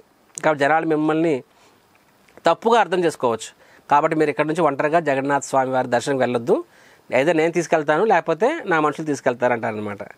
దానికి మహాప్రభు చెప్తారు, సరే ఇక్కడ నుంచి నేను యాక్చువల్లీ జగన్నాథ్ అప్పట్లో గర్భగృహానికి ఎంట్రీ ఉండేదన్నమాట. రీసెంట్ వరకు యాక్చువల్గా ఒక 3-4 సంవత్సరాల వరకు కూడా జగన్నాథ స్వామి గర్భగృహంలోకి ఎంట్రన్స్ ఉండేది. నా అదృష్టము, నేను కొన్ని 10s of times జగన్నాథ స్వామిని ఆలింగనం చేసుకున్నాను పూరిలో. అండ్ జగన్నాథ స్వామి చుట్టూరా తిరిగాము, ఆలింగనం చేసుకున్నాము.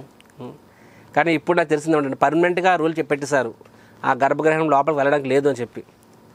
సో అనుకున్నాను అదృష్టం, 10 ఏళ్ళ ముందు పుట్టేసాను, అదృష్టవంతుని చెప్పి అనుకున్నాను ఇప్పుడు నేనైతే. సో ఎనీహౌ, సో మహాప్రభు ఏం చెప్తారు, ఇక్కడ నుంచి నేను యాక్చువల్గా జగన్నాథ స్వామి దగ్గరికి వెళ్ళను. స్వామివారు ఉంటారు, గర్భగృహం ఉంటుంది, ఇంకొక మండపం ఉంటుంది, ఆ తర్వాత చివరికి గరుడు మండపం ఉంటుంది అనమాట. సో ఆ గరుడు స్తంభం నుంచే నేను దర్శనం చేసుకుంటానని చెప్తారనమాట. యాక్చువల్గా మహాప్రభు ఆ రోజు నుంచి తర్వాత జగన్నాథ్పూర్లో ఉన్న మొత్తం 24 సంవత్సరాలు మొత్తం కూడా మహాప్రభు గరుడు స్తంభం దగ్గర మాత్రం నిలబడేవాళ్ళు. అక్కడే నిలబడి గరుడు స్తంభం చాలా దూరం వెనకాల ఉంటుంది అనమాట, కాబట్టి అక్కడ అంత డిస్టర్బెన్స్ ఉండదు. సో ఈ మహాప్రభు ఎప్పుడు కూడా గరుడు స్తంభం దగ్గర నిల్చుంటూ జగన్నాథ స్వామిని గంటలు జగన్నాథ స్వామి దర్శనం చేసుకునేవాళ్ళు అనమాట. సో అలా చెప్తారు. దెన్ భట్టాచార్యులు వారు అంటారనమాట, ఏమంటారు, గోపీనాథ్ని మహాప్రభు వారికి సన్యాసులకి మరియు వాళ్ళ యొక్క అసోసియేట్స్ వాళ్ళ పార్షదులకి మీరు భట్టాచార్య ఇంకొక ఇల్లు ఉంటుంది, వేరే ఇల్లు ఉంది కదా, ఆ ఇంట్లో వాళ్ళకి అన్ని వసతులు సమకూర్చండి, మళ్ళీ కలుద్దామని చెప్తారనమాట. సో ఆ విధంగా గోపీనాథాచార్యులు వారు మహాప్రభుకి యుసి భట్టాచార్యులు వారు ఈ విధంగా అంటే మహాప్రభు ఈ పాస్ట్ టైం కానీ ప్రకాశానంద సరస్వతి పాస్ట్ టైం తర్వాత మనం చూస్తాము. మహాప్రభు ఒకరికి కృప ఇవ్వాలి అనుకున్నప్పుడు మహాప్రభు ఏం చేస్తారు, ఫస్ట్ తనను తాను వినయంగా మార్చుకొని వాళ్ళ మీద ఒక రకంగా ఆధారపడేలా చేస్తారనమాట.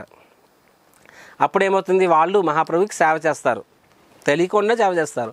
అలా సేవ చేయడం వల్ల ఏమవుతుంది, వాళ్ళలో సుకృతి అనేది ఏర్పడుతుంది. ఒకసారి నీ జీవితంలో సుకృతి అనేది ఏర్పడినప్పుడు ఏమవుతుంది, అప్పుడు నీ హృదయ ద్వారాలు నీకు తెలియకుండానే విచ్చుకుంటాయి అన్నమాట. యువర్ హార్ట్ డోర్స్ అనేవి ఓపెన్ అవుతాయి. ఇక్కడ చూసారా, మహాప్రభు భట్టాచార్య ఇంటికి వెళ్ళడము, ఆయన చేతి మీద వంట తినడము, ఇప్పుడు ఆయన ఇచ్చే ఆతిథ్యం స్వీకరించడము, ఆయన ఇంట్లో ఉండడము. సో ఈ రకంగా భట్టాచార్యుల వారికి ఆయన సేవిస్తున్నారు. So this is the job of a leader also. గురువు అనేవాడు కూడా కొన్నిసార్లు తను సొంతంగా చేసుకోలేక కాదు, హీ క్రియేట్స్ దట్ సర్వీస్. నికుంజయోను రతికేలి సిద్ధయ్, మన రోజు గురువాష్టకం చదువుతామన్నమాట. ఆ మాటకు అర్థం ఏంటి? నీకుంజయోను రతికేల సిద్ధే అంటే యాక్చువల్ ఇట్ మీన్స్ గురువు అనేవాడు తన శిష్యుల్ని ఏదో ఒక విధంగా రాధాకృష్ణుని యొక్క రతికేలి అంటే రాధాకృష్ణుని యొక్క లీలల్లో ఏదో ఒక విధంగా శిష్యుల్ని ఎలాగా నియుక్తిని చెయ్యాలి అనే విధంగా ఆలోచిస్తూ ఉంటాడు అనమాట. That is gurus job. కాబట్టి వాళ్ళు ఏం చేయగలరు, ఎలాంటి సేవ ఇస్తే వాళ్ళు ఎంకరేజ్మెంట్ ఫీల్ అవుతారు, అలాగా లీడర్ అనేవాడు ఆలోచించాలి. మహాప్రభు ఈజ్ ద ఆది గురువు కదా.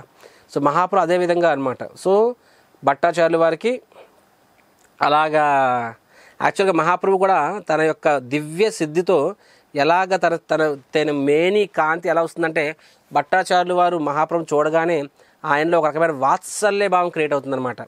మహాప్రభు చూడగానే తన కొడుకులా అనిపిస్తాడు ఆయనకి. సో కంటిన్యూస్గా భట్టాచార్య వారు మహాప్రభుని కొడుకు కిందనే సాకుతారనమాట.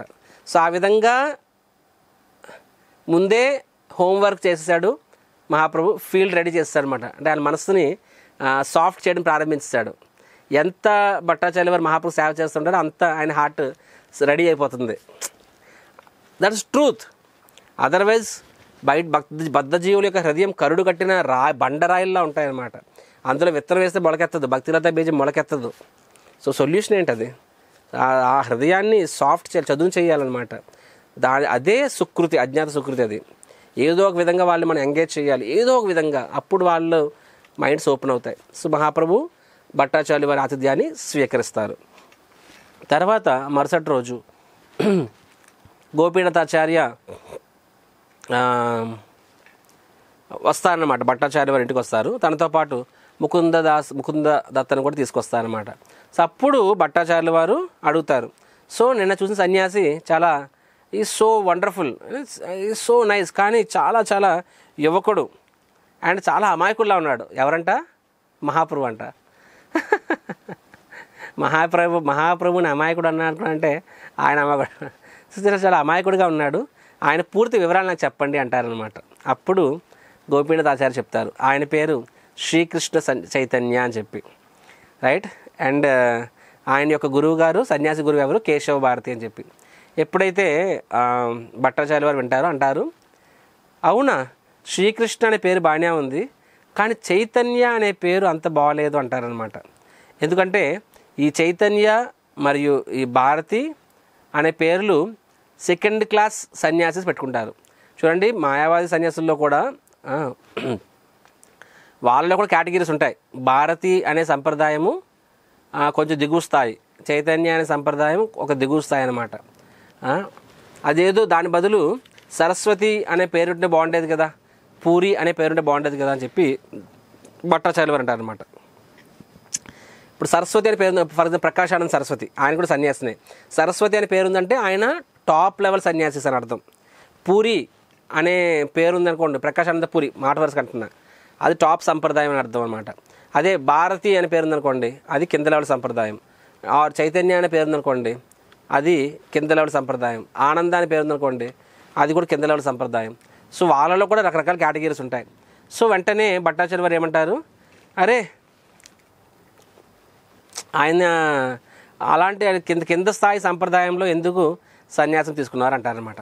వెంటనే గోపీనాథాచార్యుల వారికి ఆ మాట అడగంటే టక్కేలు మనకు కాలుతుందనమాట. అంటారు, మీకు చైతన్య మహాప్రభు తెలియదు, ఆయనకి వాస్తవంగా ఈ వీటి వడ్డ బందీ కాదు, ఆయన అన్నిటికీ అతీతుడు అని చెప్పి. ఫర్ ఎగ్జాంపుల్, కృష్ణుడు యదువంశంలో జన్మించారు, ఆ రకంగా కృష్ణుడు కూడా యాదవుడు. కానీ కృష్ణుడు నిజంగా యాదవుడా? కృష్ణుడు క్షత్రియుడా? కృష్ణుడు వైశ్యుడా? అంటే ఏమీ కాదు. ఆయన యదువంశంలో జన్మించేది మాత్రాన యాదవుడు కానీ కాదు. అది ఆయన తనకు తానుగా తన కృప వలన ఆయన యదువంశాన్ని ఎంచుకున్నాడు. ఆ విధంగా యదువంశం మొత్తానికి ఆయన గ్లోరీ తీసుకొచ్చాడు. ఎస్, ఆ విధంగా ఆయన యాదవుడు అనొచ్చు. బట్ దెన్ వాస్తవంగా భగవంతుడు అన్నిటికీ అతీతుడు. ఆయన is not bound by something. అదేవిధంగా ఇక్కడ ఏమంటున్నారు, ఆయన యాక్చువల్గా అసలు ఈ సన్యాసి, బ్రహ్మచారి, గృహస్థ, సన్యాసి, వానప్రస్థ, ఇది వర్ణాశ్రమం. ఆయన ఈ వర్ణాశ్రమానికి అతీతుడు. ఆయన ఈ యొక్క సంప్రదాయాలకు అన్నిటికీ అతీతుడు అని చెప్పి చెప్తా అనమాట. దానికి ఆ విషయం అర్థం కాదు భట్టాచార్యుల వారికి. ఆయన ఏమంటారు, ఏ మాట చెప్పుకోవాలి, ఆయన చాలా చిన్న వయసు, ఇంత చిన్న వయసులో సన్యాసం తీసుకున్నారు. అండ్ ఈ వయసులో కోరికలు గుర్రాల్లా ఉంటాయి. కాబట్టి ఆయన సన్యాసం ఎలా మెయింటైన్ చేయగలడు?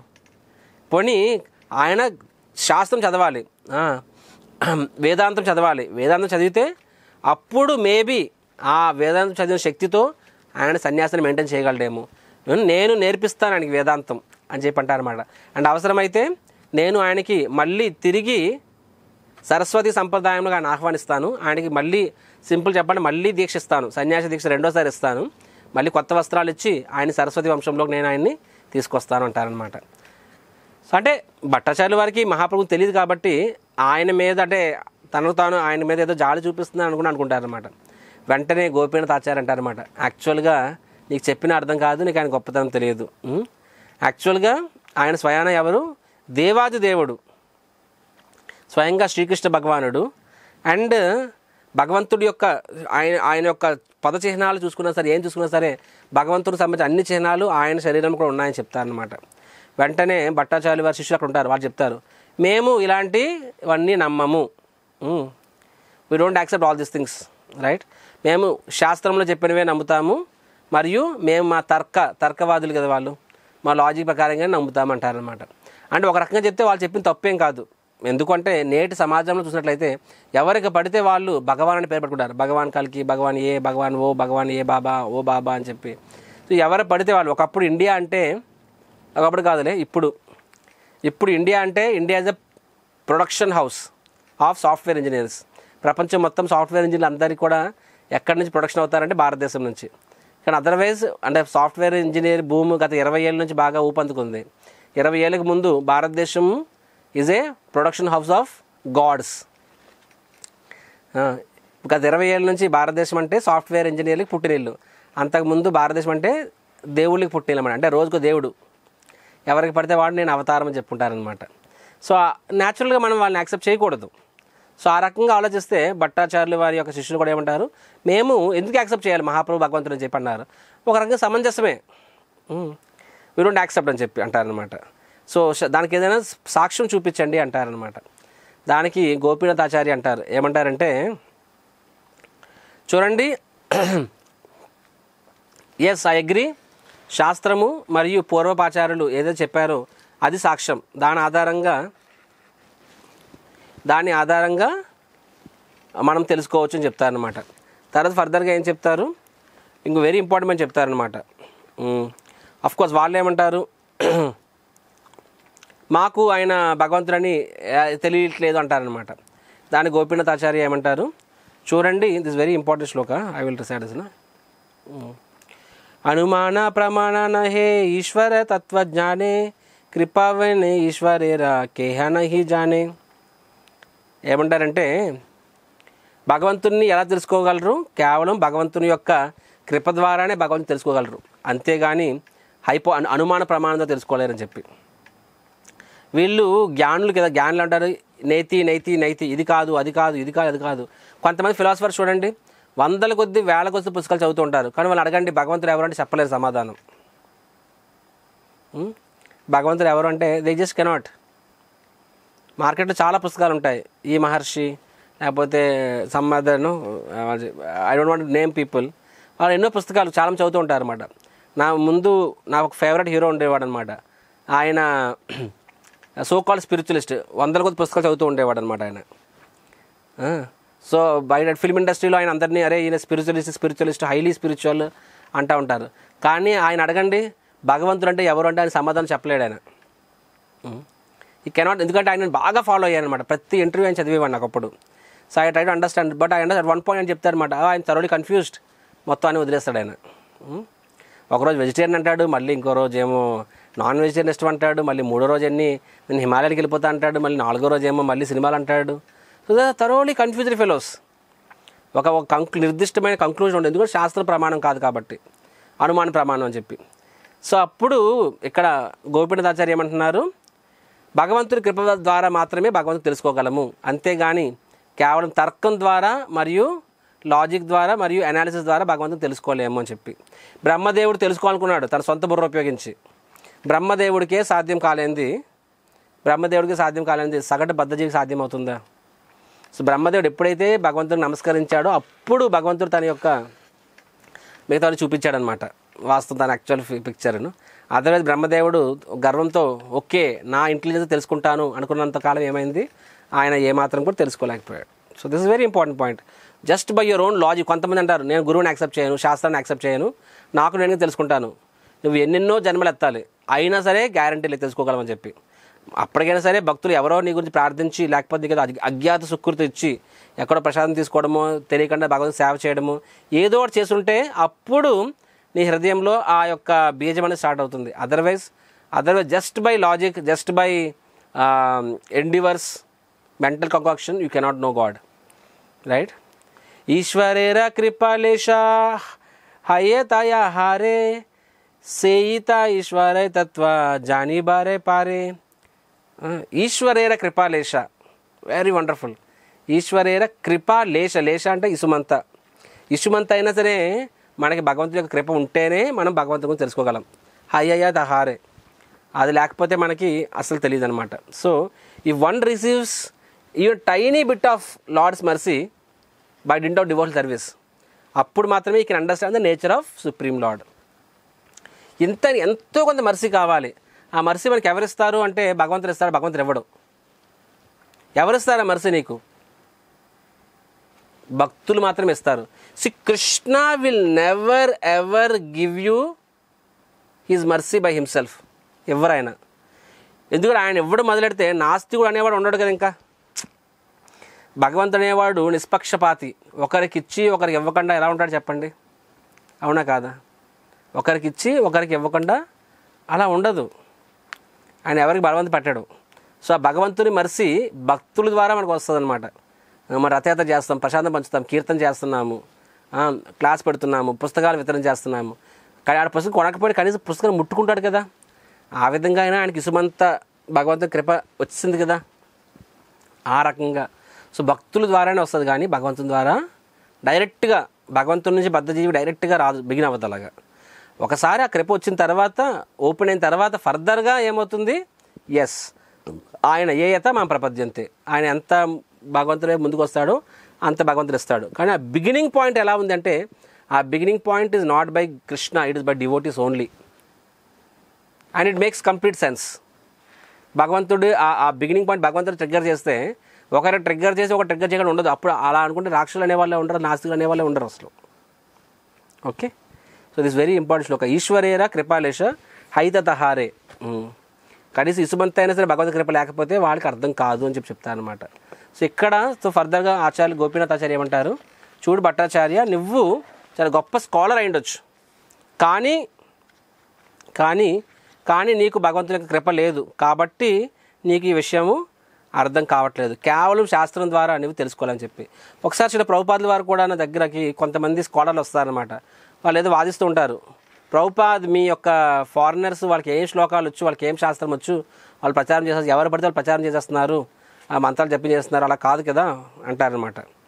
అచ్చా, ప్రభుపాద్కి అర్థమవుతుంది. అంటే స్మార్త బ్రాహ్మణ కులంలో పుట్టిన వాళ్ళము, మేము గొప్ప వాళ్ళము, వీళ్ళకేం అర్హత ఉంది అని చెప్పి. చాలామంది చూడండి, బయట వాళ్ళు వైష్ణవులు గౌరవిస్తారు, కానీ కొన్నిసార్లు బ్రాహ్మణ కులంలో పుట్టిన వాళ్ళు దురదృష్టవశాత్తు వైష్ణవులు గౌరవం ఇవ్వరు, తమకు తాము గొప్ప వాళ్ళని ఫీల్ అవుతారు అనమాట. వాళ్ళ ఇళ్లలో అన్నీ నడిచిపోతున్నాయి ఈ రోజుల్లో. దే డ్రింక్ లిక్కర్, సరే ఇప్పుడు మేబీ వాళ్ళకి మంచిగా ఉన్నారనుకుందా మాట వరకు, అయినా సరే రకరకాల ఉద్యోగాలకు వెళ్తున్నారు, పౌరహిత్యం మాత్రమే చేస్తున్నారు, అన్ని రకాల ఉద్యోగాలు చేసుకుంటున్నారు. సో స్టిల్ బ్రాహ్మణుడు చేయాల్సిన పనులు చేస్తున్నారంటే నాట్ నెసెసర్లీ. కానీ నెక్స్ట్ జనరేషన్ పిల్లలు అయితే అన్ని పనులు చేసేస్తున్నారు రకంగానే. అయినా సరే మనం చాలా ఒక రకమైన గర్వము. వాళ్ళు వైష్ణవులు చూస్తే వీళ్ళు ఎక్కడెక్కడ వచ్చారు, ఏం గ్యారంటీలే అనుకుంటారనమాట.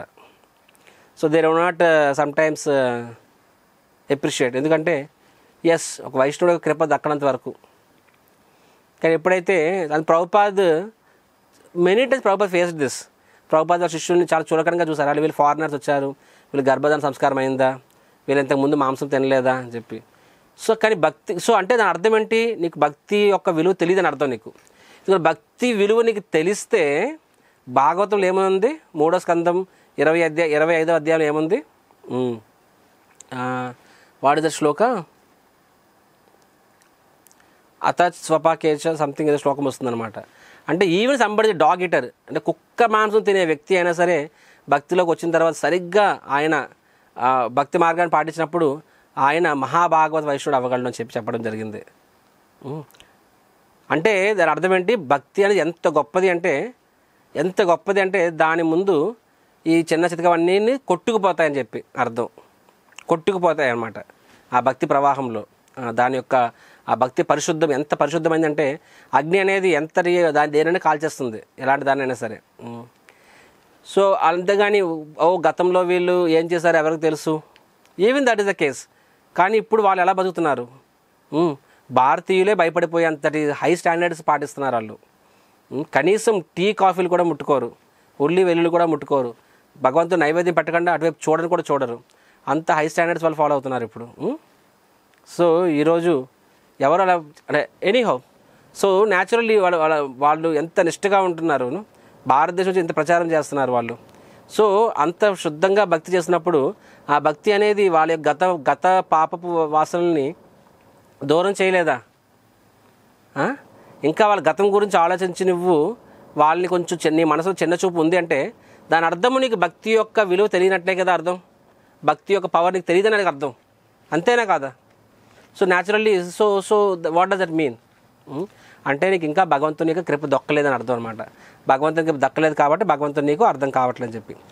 సప్పుడు భట్టాచార్య కోపం వస్తుంది. భట్టాచార్య, గోపీనాథ్ జాగ్రత్త, నువ్వు ఎవరి ముందు మాట్లాడుతున్నావో ఆలోచించుకొని మాట్లాడని చెప్పి అంటారనమాట.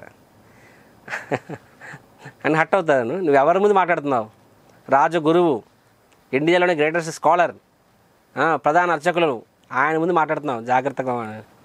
అప్పుడు గోపీనాథ్ అంటారనమాట, ఏమంటారు, ఏం లాభం నీకెంతుంటే ఏం లాభము, ఎందుకంటే అరే మహాపురుషు స్వయంగా ఆయన అక్కడ తన్మయత్వంలో ఆయన బాహ్యస్థితి కోల్పోయి మోర్చిపోయారు. అక్కడ ఆయన యొక్క ఆ అష్టసాత్విక వికారం చూసి నీకు అర్థం కావట్లేదా, ఆయన సాధారణ వ్యక్తి కాదు అని చెప్పి అర్థం కావట్లేదంటే అర్థం ఏంటి, నీకు ఆ అదృష్టం లేదు అని చెప్పి. అప్పుడు భట్టాచార్య అంటారు, చూడు ఎందుకు మనం ఆర్గ్యుమెంట్ చేసుకుంటున్నాము, సరే నీ అభిప్రాయం నీకుండి, నా అభిప్రాయం నాకు ఉంటుంది, కాబట్టి ఈ విషయాన్ని ఎక్కడితో వదిలే. నా బాధ ఏంటంటే మంచి సన్యాసి, చాలా అందంగా ఉన్నాడు, చూస్తే కొడుకులా అనిపిస్తున్నాడు, కానీ ఆ యొక్క భారతీయ సంప్రదాయంలో ఎందుకు సన్యాసం తీసుకున్నారు అని చెప్తారనమాట. అండ్ సెకండ్లీ రెండోది, భగవంతుడు అనేవాడు త్రియుగి కదా, కలియుగంలో ఆయన అవతరించరు, త్రియుగి, శాస్త్రం అది చెప్తుంది అంటారనమాట. ఆయన ఏ బాధారం మీద ఆయన నువ్వు భగవంతుడు అంటావంటే అప్పుడు గోపీనాథ్ అంటారనమాట, ఏమంటారు, భట్టాచార్య నీకు తెలియని విషయం ఏముంది, నీకు చెప్పాల్సింది ఏముంది, భగవంతుడు త్రియుగి అనేది ఏ పాయింట్ ఆఫ్ వ్యూలో, లీలావతారం పాయింట్ ఆఫ్ వ్యూలో త్రియుగి అంటే భగవంతుడు లీలావతారంగా ఈ యుగంలో రాడు, రైట్? అంటే కృష్ణుడు లీలావతారము, రాముడు లీలావతారం, లీలావతారాలు, నరసింహదేవుడు లీలావతారాలు. సో భగవంతుడు లీలావతారంగా ఈ యుగంలో రాడు, అది వాస్తవం. కానీ యుగావతారంగా భగవంతుడు వస్తాడు, ప్రతి యుగంలోనే వస్తారు, మరి కలియుగంలో కూడా వస్తారు, అది శాస్త్రం కూడా చెప్తుంది అది. కాబట్టి చైతన్య మహాప్రభు యుగావతారం అని చెప్తారన్నమాట. అని చెప్పి తర్వాత గోపీనాథ్ ఆచార్య ఫర్దర్గా శాస్త్రం చెప్తారనమాట. ఏమని చెప్తారు, యాక్చువల్గా మల్టిపుల్ శ్లోకాస్ ఫాస్ట్ చెప్పేస్తాను నేను. భాగవతం నుంచి చెప్తారు, గర్గముని కృష్ణుడికి నామకరణం చేసిన టైంలో చెప్తారు, శుక్ల రక్త తథాపీత ఇదానీం కృష్ణతాం గత అని చెప్పి ఒక శ్లోకం వస్తుంది అనమాట.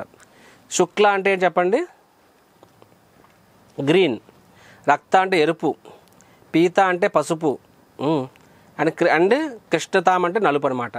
సో భగవంతుడు 4 యుగాల్లో 4 రంగుల్లో వస్తారని చెప్పి అక్కడ కృష్ణతాం గత అంటే అర్థం ఏంటంటే నలుపు రంగు అంటే ఏ రంగు, కృష్ణుడు అనమాట.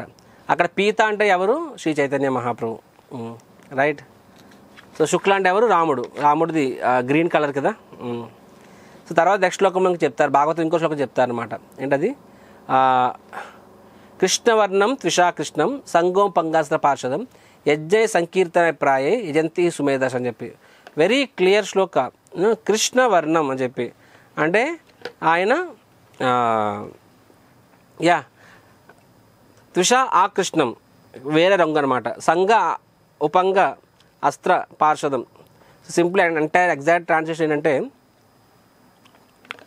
సో భగవంతుడు ఎలా ఉంటారంటే ఎల్లోయిష్ కలర్లో ఉంటారు, దాంతోపాటు తన యొక్క పార్షులతో వస్తారు, మరియు ఆయన యజ్ఞ సంకీర్తన ప్రాయే, ఏ యజ్ఞాన్ని ప్రమోట్ చేస్తారు, సంకీర్తన యజ్ఞాన్ని ప్రమోట్ చేస్తారు, యజంతి సుమేధస అని చెప్పి ఎవరైతే నిజంగా సుమేధస మేధావులు వాళ్ళే దాన్ని పాటిస్తారు అని చెప్పి. సో ఇది ఒక శ్లోకం గురించి చెప్తారనమాట. ఇంకో శ్లోకం ఏం చెప్తారు, విష్ణు సహస్రనామం చెప్తారనమాట.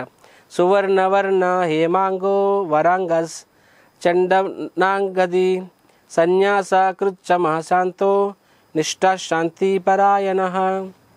సో విష్ణు సహస్రనామం నుంచి. సో యాక్చువల్గా ఈ శ్లోకం ఎవరికి ఉద్దేశిస్తుంది, శ్రీ చైతన్య మహాప్రభుకి స్వయంగా ఉద్దేశిస్తుంది. యాక్చువల్లీ ఈ శ్లోకాలు ఫుల్ డీటెయిల్డ్గా నేను లాస్ట్ ఇయర్ శ్రీ చైతన్య లీల సిరీస్లో భాగంగా లాస్ట్ ఇయర్ ఆదిలీలలో 3వ అధ్యాయంలో చెప్పారనమాట. కాబట్టి ఫర్దర్ డీటెయిల్స్కి మీరు అక్కడ వెళ్ళొచ్చు. అక్కడ గంట సేపు చెప్తాను ఈ శ్లోకాస్ గురించి. ఓకే, సో ఇలాగ చెప్తారనమాట. యాక్చువల్గా నీకు చెప్పాలనుకుంటే చాలా శ్లోకాలు నేను చెప్పగలను, శాస్త్రం చెప్పగలను, కానీ నీకు అర్థం కాకపోవచ్చు. ఎందుకంటే నీకు ఆ కృప దక్కలేదు కాబట్టి నీకు అర్థం కాకపోవచ్చు అని చెప్పి చెప్తారనమాట.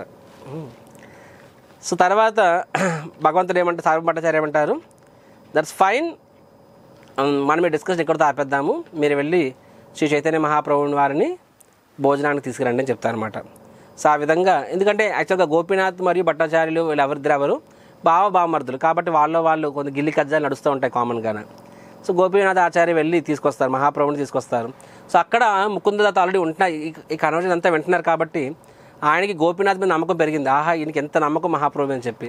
కానీ భట్టాచార్యుల మీద కొంచెం ఒక రకమైన బాధ కలిగింది, ఈయన మహాప్రభుని ఎలాగా అనేసరికి అనమాట. తర్వాత గోపీనాథ్ ఆచార్య మరియు ముకుంద ఇద్దరు వెళ్తారు మహాప్రభు పిలవడానికి. భట్టాచార్య వారు భోజనానికి పిలుస్తున్నారు అని చెప్తే అక్కడ చెప్తారు, ఈయన మీ గురించి తప్పుగా మాట్లాడారంటే చెప్తారనమాట. మహాప్రభు చెప్తారు, అరే ఆయన తండ్రి లాంటి వాడు, ఆయన నాకు ఎంత సహాయం చేశాడు, నాకు ఆ ప్రసాదం పెట్టాడు, కాబట్టి దయచేసి ఆయన గురించి తప్పుగా మాట్లాడొద్దు అని చెప్పి. తర్వాత వస్తారు, భోజనం చేస్తారు. అండ్ సార్వభౌమ భట్టాచార్య చెప్పినట్టుగా, అరే ఇంత లేత వయసు సన్యాసి, ఈయన ఎలాగా తన సన్యాసాన్ని కాపాడుకుంటాడు అని చెప్పి. సో భట్టాచార్య అంటారనమాట, యాక్చువల్గా నువ్వు చెప్పావు కదా ఉపదేశించమని చెప్పి, నేను నీకు వేదాంతం నేర్పించాలనుకుంటున్నాను. ఎందుకంటే సన్యాసి అంటే ఏం చేయాలి, వేదాంతం నేర్చుకోవాలి కంపల్సరీ. యాక్చువల్గా తత్వవేత్తలు వాళ్ళ దృష్టిలో వేదాంతము is the top most literature, and ఆ వేదాంతం చదవడం ద్వారా నేను భగవంతుడి విషయం ఇంకా వేగంగా తెలుసుకోగలరని వాళ్ళ అండర్స్టాండింగ్ ఉంటుందన్నమాట. సో కాబట్టి వేదాంతం తెలుసుకోవడము, ఈ యొక్క అర్థం, ఈ సంకీర్తన అనేది విగ్రహ సేవ మరియు సంకీర్తన అంటే పంచరాత్రి విధి, భాగవత విధి, వాళ్ళ దృష్టిలో అవి కింద స్థాయి వాళ్ళకి సెంటిమెంటలిస్ట్స్కి అనమాట. వాళ్ళ దృష్టిలో వేదాంతం అనేది టాప్ మోస్ట్. సో మహాప్రభు చెప్తాను, నువ్వు నేర్చుకోవాలి, నువ్వు సన్యాసి అని చెప్పి. మహాప్రభు ఏం చెప్తారు, నేను ఇందాకలో చెప్పాను కాబట్టి మీరు నా తండ్రి వయసు, మీరు ఏం చెప్తే అది పాటిస్తాను అని చెప్పి. అప్పుడు భట్టాచార్యుల వారు 7 రోజుల పాటు నాన్ స్టాప్గా, తెల్లవారు నుంచి రాత్రి వరకు నాన్ స్టాప్గా 7 రోజుల పాటు వేదాంతం చెప్తారనమాట. నిద్రకు మాత్రమే గ్యాప్. కానీ 7 రోజులు మహాప్రభు అలా వింటున్నారు, కళ్ళు కూడా మొదటి నిద్రపోవట్లేదు, కుణికిపోవట్లేదు అనమాట. భట్టాచార్యులు చెప్పిన తర్వాత లాస్ట్కి 8వ రోజు అడుగుతాను అనమాట, అరే 7 రోజుల నుంచి నీకు నేను చెప్తున్నాను వేదాంతము, ఒక్క ప్రశ్న కూడా అడగట్లేదు, అసలు నీకు అర్థమవుతుందని అడుగుతాను అనమాట. రైట్, మనం కూడా అడుగుతాం క్వశ్చన్స్, ఎనీ క్వశ్చన్స్ అట్లా ఇటు ఇప్పుడు, ఎందుకంటే ఎక్కడ మన అడుగుతాడని చెప్పి. నో క్వశ్చన్స్ అంటే అర్థం ఏంటి, అయితే నీకు మొత్తం అర్థమైపోయింది, లేకపోతే నీకు ఏమీ అర్థం కాలేదు, అంతే కదా. మొత్తం అర్థమైన ప్రశ్నలు ఉండవు, ఏమి అర్థం కాకపోతే ప్రశ్న అడగాలన్నా సరే అది క్లాస్లో ఏం జరిగిందో తెలియాలి కదా. కొన్నిసార్లు అడుగుతాం, any questions, no questions. Any questions, అరే ఏదో క్వశ్చన్ అడగంటారా బాబు అంటాం, ఒకటి చేస్తారన్నమాట. అమ్మయ్య ఒక ప్రశ్న అడుగుతున్నాడు, అడుగునా ఏం ప్రశ్న అంటే, భోజనం ఎప్పుడు పెడతారండే అంటాడనమాట. నమస్కారం, కూర్చో. So like this. సో మహాప్రభు ప్రశ్నలు అడగకపోయేసరికి భట్టాచార్య వారికి టెన్షన్ వచ్చేస్తుంది, దీనికి అర్థమవుతుందా అని చెప్పి. సో మహాప్రభు చెప్తారు, చూడండి నేను పామరుణ్ణి, నాకు వాస్తవంగా ఏమీ అర్థం కావట్లేదు, కానీ మీరు వినమంటున్నారు కాబట్టి వింటున్నాను అంటారనమాట. దానికి భట్టాచార్య వారు అంటారు, అరే నీకు అర్థం కాకపోయినా సరే, అర్థం కాని వాళ్ళకి కూడా ఏదో 1% అర్థమైనా సరే, అందులో కూడా క్వశ్చన్స్ ఉంటాయి కదా, నీకు 1% కూడా అర్థం కాలేదని అడుగుతారనమాట. 1% కూడా నీకు అర్థం కావట్లేదా, ఎందుకంటే ఒక్క క్వశ్చన్ కూడా లేదని చెప్పి. అప్పుడు మహాప్రభు చాలు ఇంక పాస్ట్ అని చెప్పి చెప్తారు, వాస్తవంగా ఇందులో అర్థం కాకపోవడానికి ఏముందండి అంటారనమాట. ఇందులో అర్థం కాకపోవడానికి ఏముంది, వాస్తవంగా వేదాంతం అనేది డైరెక్ట్గా సూర్యుడిలాగా నిగనిగల కాంతి అనమాట. సూర్యుడిని చూడడానికి ఏం కావాలి, అంత కళ్ళకి క్రిస్టల్ క్లియర్గా కనిపిస్తుంది. సూర్యుడి పైన ఉన్నాడా లేడా అని తెలుసుకోవడం ఏం కష్టమా, సో ఆబ్వియస్ రైట్. కాబట్టి ఇది చాలా స్ట్రైట్ ఫార్వర్డ్. కానీ మీరు చెప్తున్న భాష్యం ఉంది చూసారు, అది మేఘాల వలె సూర్యుని కమ్మేస్తుంది. ఆ వేదాంతం అనేది సెల్ఫ్ ఎక్స్ప్లెనేటరీ, చాలా ఈజీగా అర్థం చేసుకోవచ్చు. కానీ మీ భాష్యాలు వాటి అర్థాన్ని కమ్మేస్తున్నాయని చెప్తారనమాట. వెంటనే భట్టాచార్యులు వారు షాక్ గురవుతారనమాట. ఎంత మాట అనేసాడు ఏంటి నాతో అని చెప్పి. అప్పుడు భగవంతుడు అంటే ఆ తర్వాత భగవంతుడు ఇంచుమించుగా ఒక 100 శ్లోకాలు చెప్తారనమాట. అంటే చిన్న అంటే అది చాలా డీప్ సబ్జెక్ట్, బట్ ఎస్ఎన్గా చెప్తారన్నమాట. ఏమని చెప్తారంటే యాక్చువల్గా ఆ పరమసత్యం మీరు అంటున్నారు కదా, ఆ పరమసత్యము నిరాకారుడని మీరు అంటున్నారు, కానీ అది వాస్తవం కాదు. ఆ పరమసత్యము 3 విధాలుగా తనను తాను ప్రస్తుతమవుతుంది. ఒకటి బ్రహ్మన్, పరమాత్మ, భగవాన్. సో బ్రహ్మన్ అనేది టాప్ మోస్ట్ పొజిషన్ కాదు. బ్రహ్మన్ అంటే భగవంతుడి యొక్క కాంతి.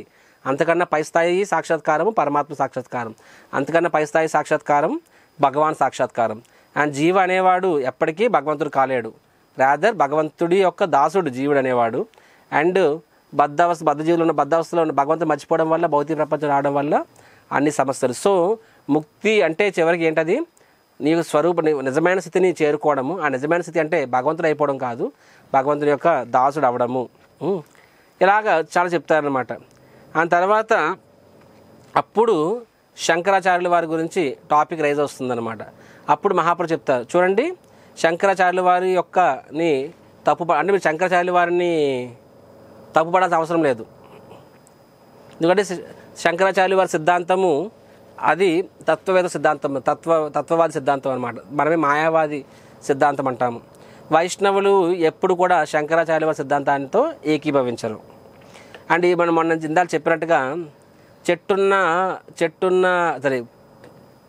పళ్ళున్న చెట్టుకే పళ్ళున్న కొమ్మకే రాలంటారు కదా. మన రీసెంట్గా కొంతమంది యూట్యూబ్లో కొంతమంది అరే ఇస్కాన్ వాళ్ళకి ఎంత బలుపు ఇంత పొగరు, శంకరాచార్యులనే అనే అంత గొప్ప వాళ్ళు అయిపోయారా వీళ్ళు, టాట్ అని చెప్పి ఎవరో కామెంట్ చేశారనమాట, సత్యభామ గారు అని చెప్పి. సో రాముడి మీద కామెంట్ చేస్తారని చెప్పి. So as a said, don't talk half truth. శంకరాచార్యుల వారిని అనేంతటి గొప్ప వాళ్ళం మేము ఎప్పటికీ కాలేము. అండ్ ఇస్కాన్ వాళ్ళందరూ కూడా శంకరాచార్యుల వారిని చాలా చాలా చాలా గౌరవిస్తారు. కానీ ఫ్యాక్ట్ ఇస్ వెరీ సింపుల్. వైష్ణవులు అనేవాళ్ళు ఇస్కాన్ వాళ్ళ మీద ఎందుకు పడేడుస్తున్నారు? ఏ వైష్ణవ సంప్రదాయం అయినా సరే వైష్ణవులు శంకర సిద్ధాంతాన్ని అంగీకరించారనమాట. రైట్, అది they are 2 different schools. Sri సంప్రదాయం వాళ్ళని సరే, జిఎల్ స్వామి వారైనా సరే, రామానుజాచార్యుల వారు ఆ సంప్రదాయాన్ని తిరస్కరించారు. మరి శంకరాచార్యుల వారు కూడా బౌద్ధ సంప్రదాయాన్ని తిరస్కరించారు కదా.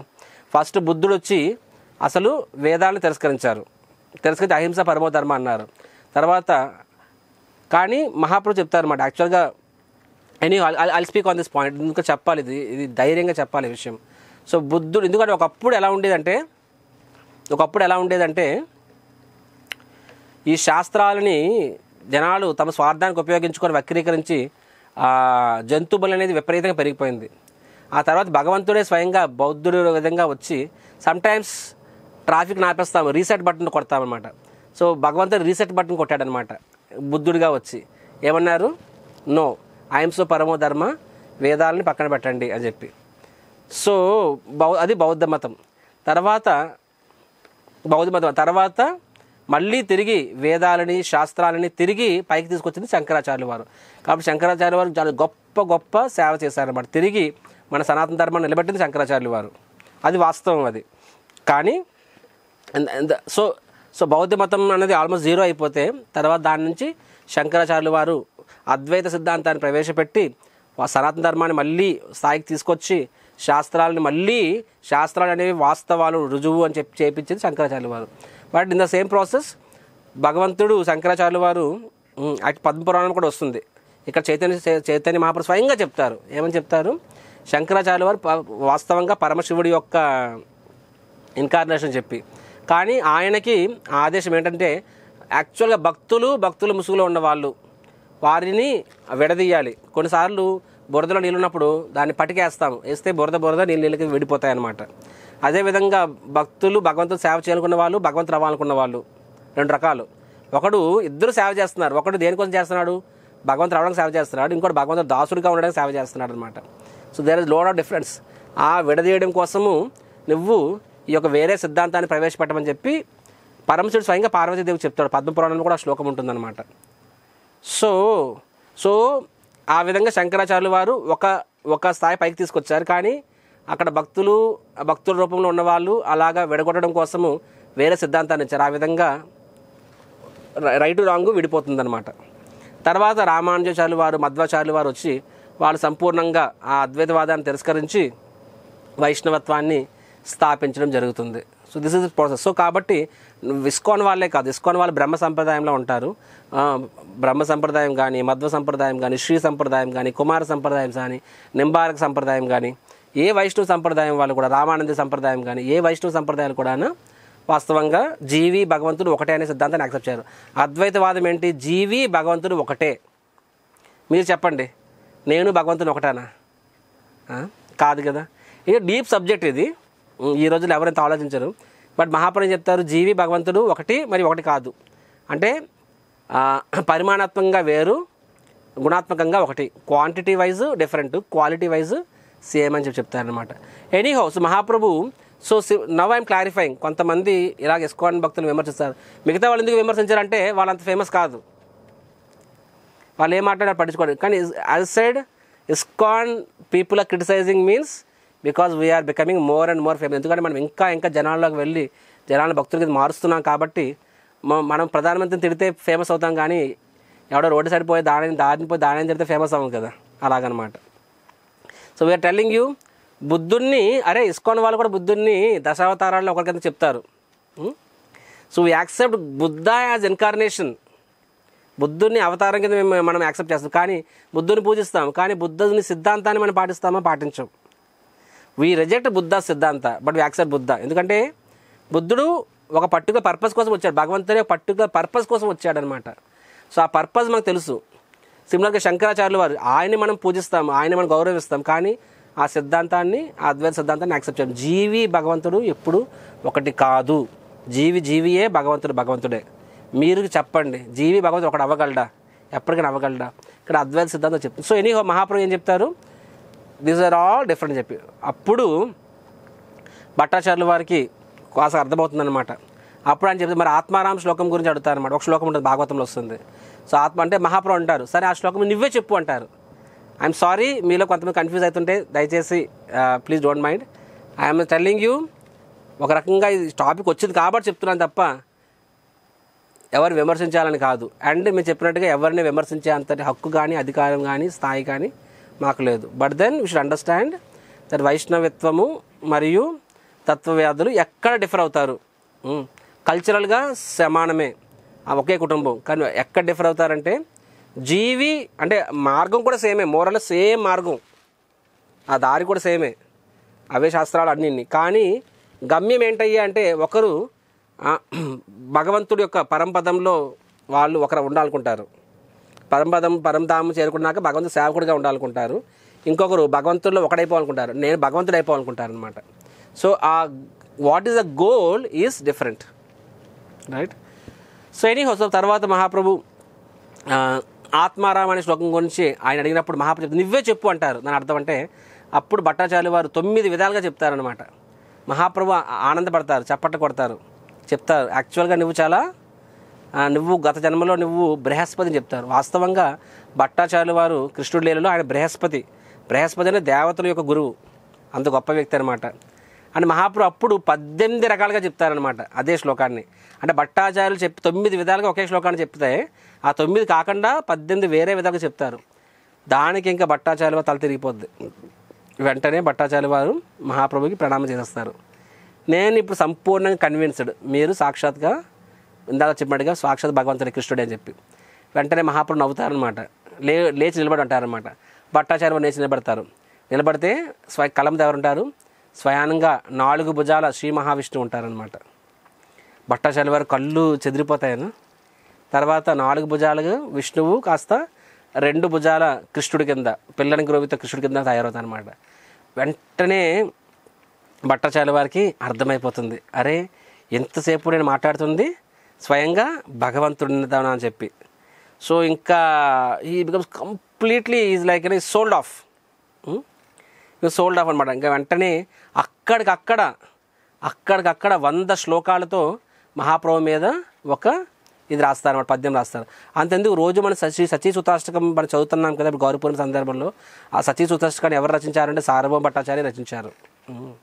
సో అది 100 శ్లోకాలు రాస్తారనమాట. సో ఆ విధంగా అండ్ ఇది బికమ్ కంప్లీట్ కన్విన్స్డ్ వైకుంఠం జయ శ్రీకృష్ణ చైతన్య జయ శ్రీకృష్ణ చైతన్య అని చెప్పి ఆయన హరి హరి అని చెప్పి అరుసన్నమాట.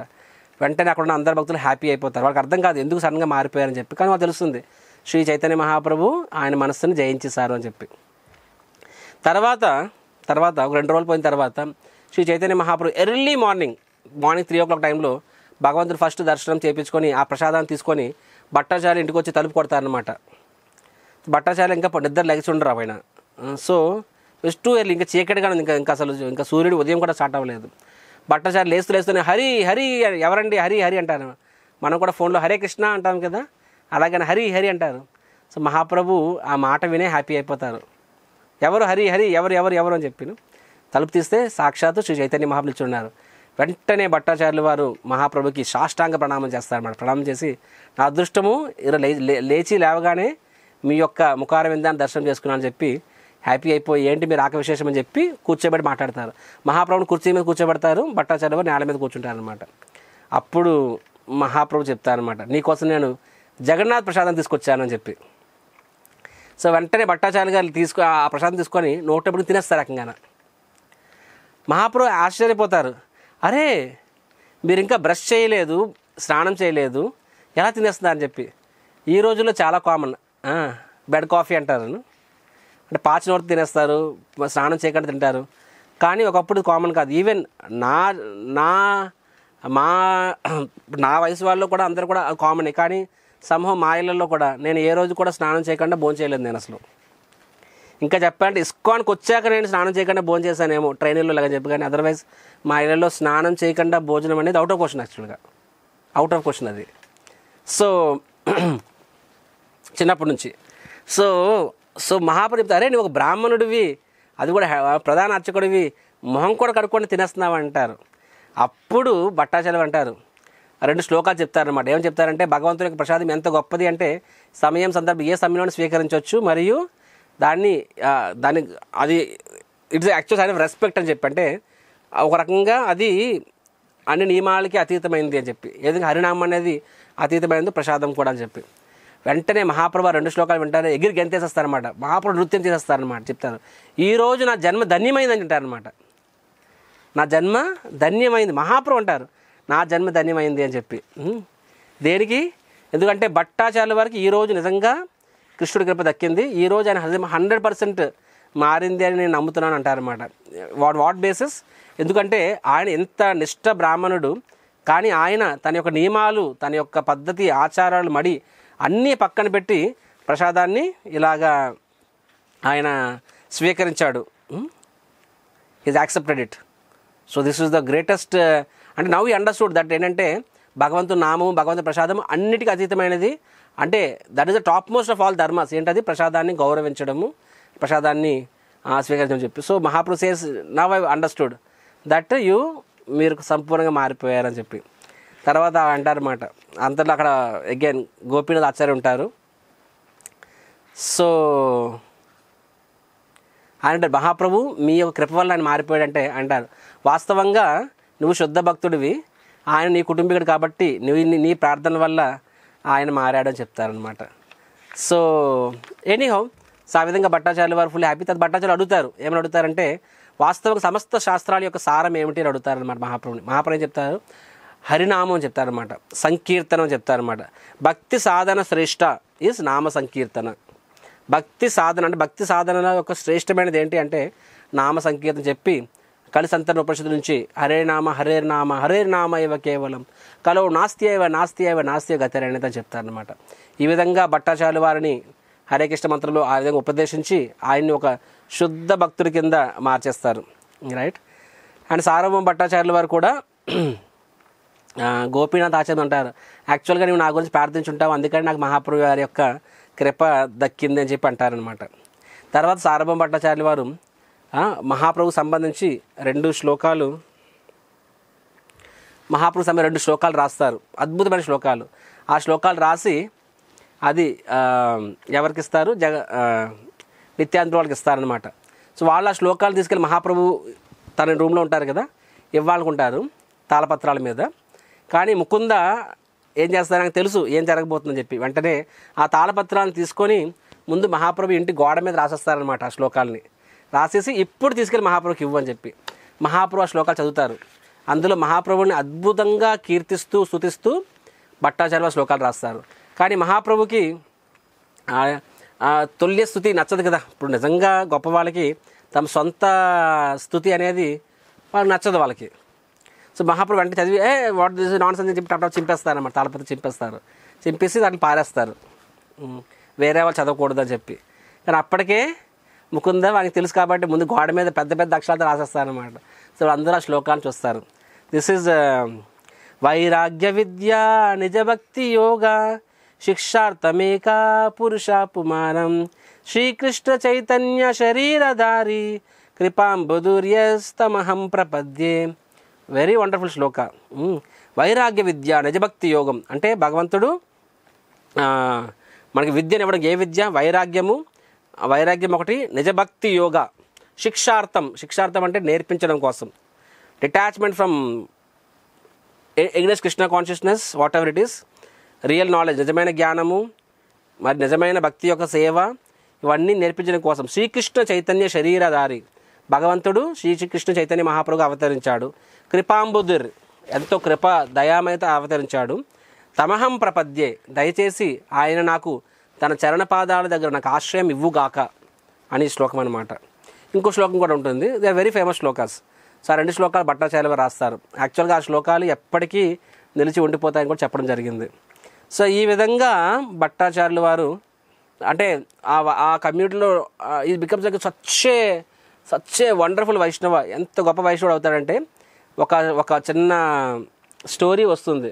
ఒకసారి భట్టాచార్యులు వారు గారు భాగవతం చదువుతూ ఒకసారి భాగవతంలో బ్రహ్మదేవుడి యొక్క శ్లోకం వస్తుందన్నమాట. తత్తేణుకంపం సుసమీక్షమాణం భుంజాయతే ఏవాత్మకృపం వికాహం హిత్వాగ్వపూర్భిర్విదదం నమస్తే జీవేతయో భక్తిపదే జీవేతయో ముక్తిపదే సదయాభక్. ఇదొక శ్లోకము, బ్రహ్మదేవుడి యొక్క శ్లోకం. అంటే ఏ విధంగా ఒక భక్తుడి యొక్క యాటిట్యూడ్ ఎలా ఉంటే అతడు ముక్తి పదే, అతడు ముక్తికి అర్హుడు అనే శ్లోకం వస్తుంది. బ్రహ్మదేవుడు స్వయంగా కృష్ణుడికి శ్లోకం చెప్తున్నారు. సో భట్టాచార్యుల వారు భాగవతం తీసుకొచ్చేసి భాగవతంలో ఆ ముక్తి పదే కట్ చేసేసి భక్తి పదే అని రాసేస్తారనమాట. మహాపురు చెప్తారు, అరే భాగవతంలో రాసున్న దాన్ని నువ్వు ఎలా కట్ చేస్తావు, తప్పు కదా అంటారనమాట. దానికి భట్టాచార్యులు అంటారు, లేదు భక్తి పదే ఉండడం రైట్. అరే బ్రహ్మదేవుడు భగవంతుడు మాట్లాడుకుంటున్నారు, ముక్తి అనేది ఎవరికి కావాలండి? ముక్తి అనేది ఎవరికి కావాలి? ఇట్ ఇస్ ఫర్ నాలాంటి తత్వవాదులకి, యాక్చువల్గా భగవంతుని యొక్క నిజమైన సంపూర్ణ విషయం తెలియని వాళ్ళకి, భౌతిక విషయాల పట్ల ఆసక్తులు, వాళ్ళకి ముక్తి కోరుకుంటారు.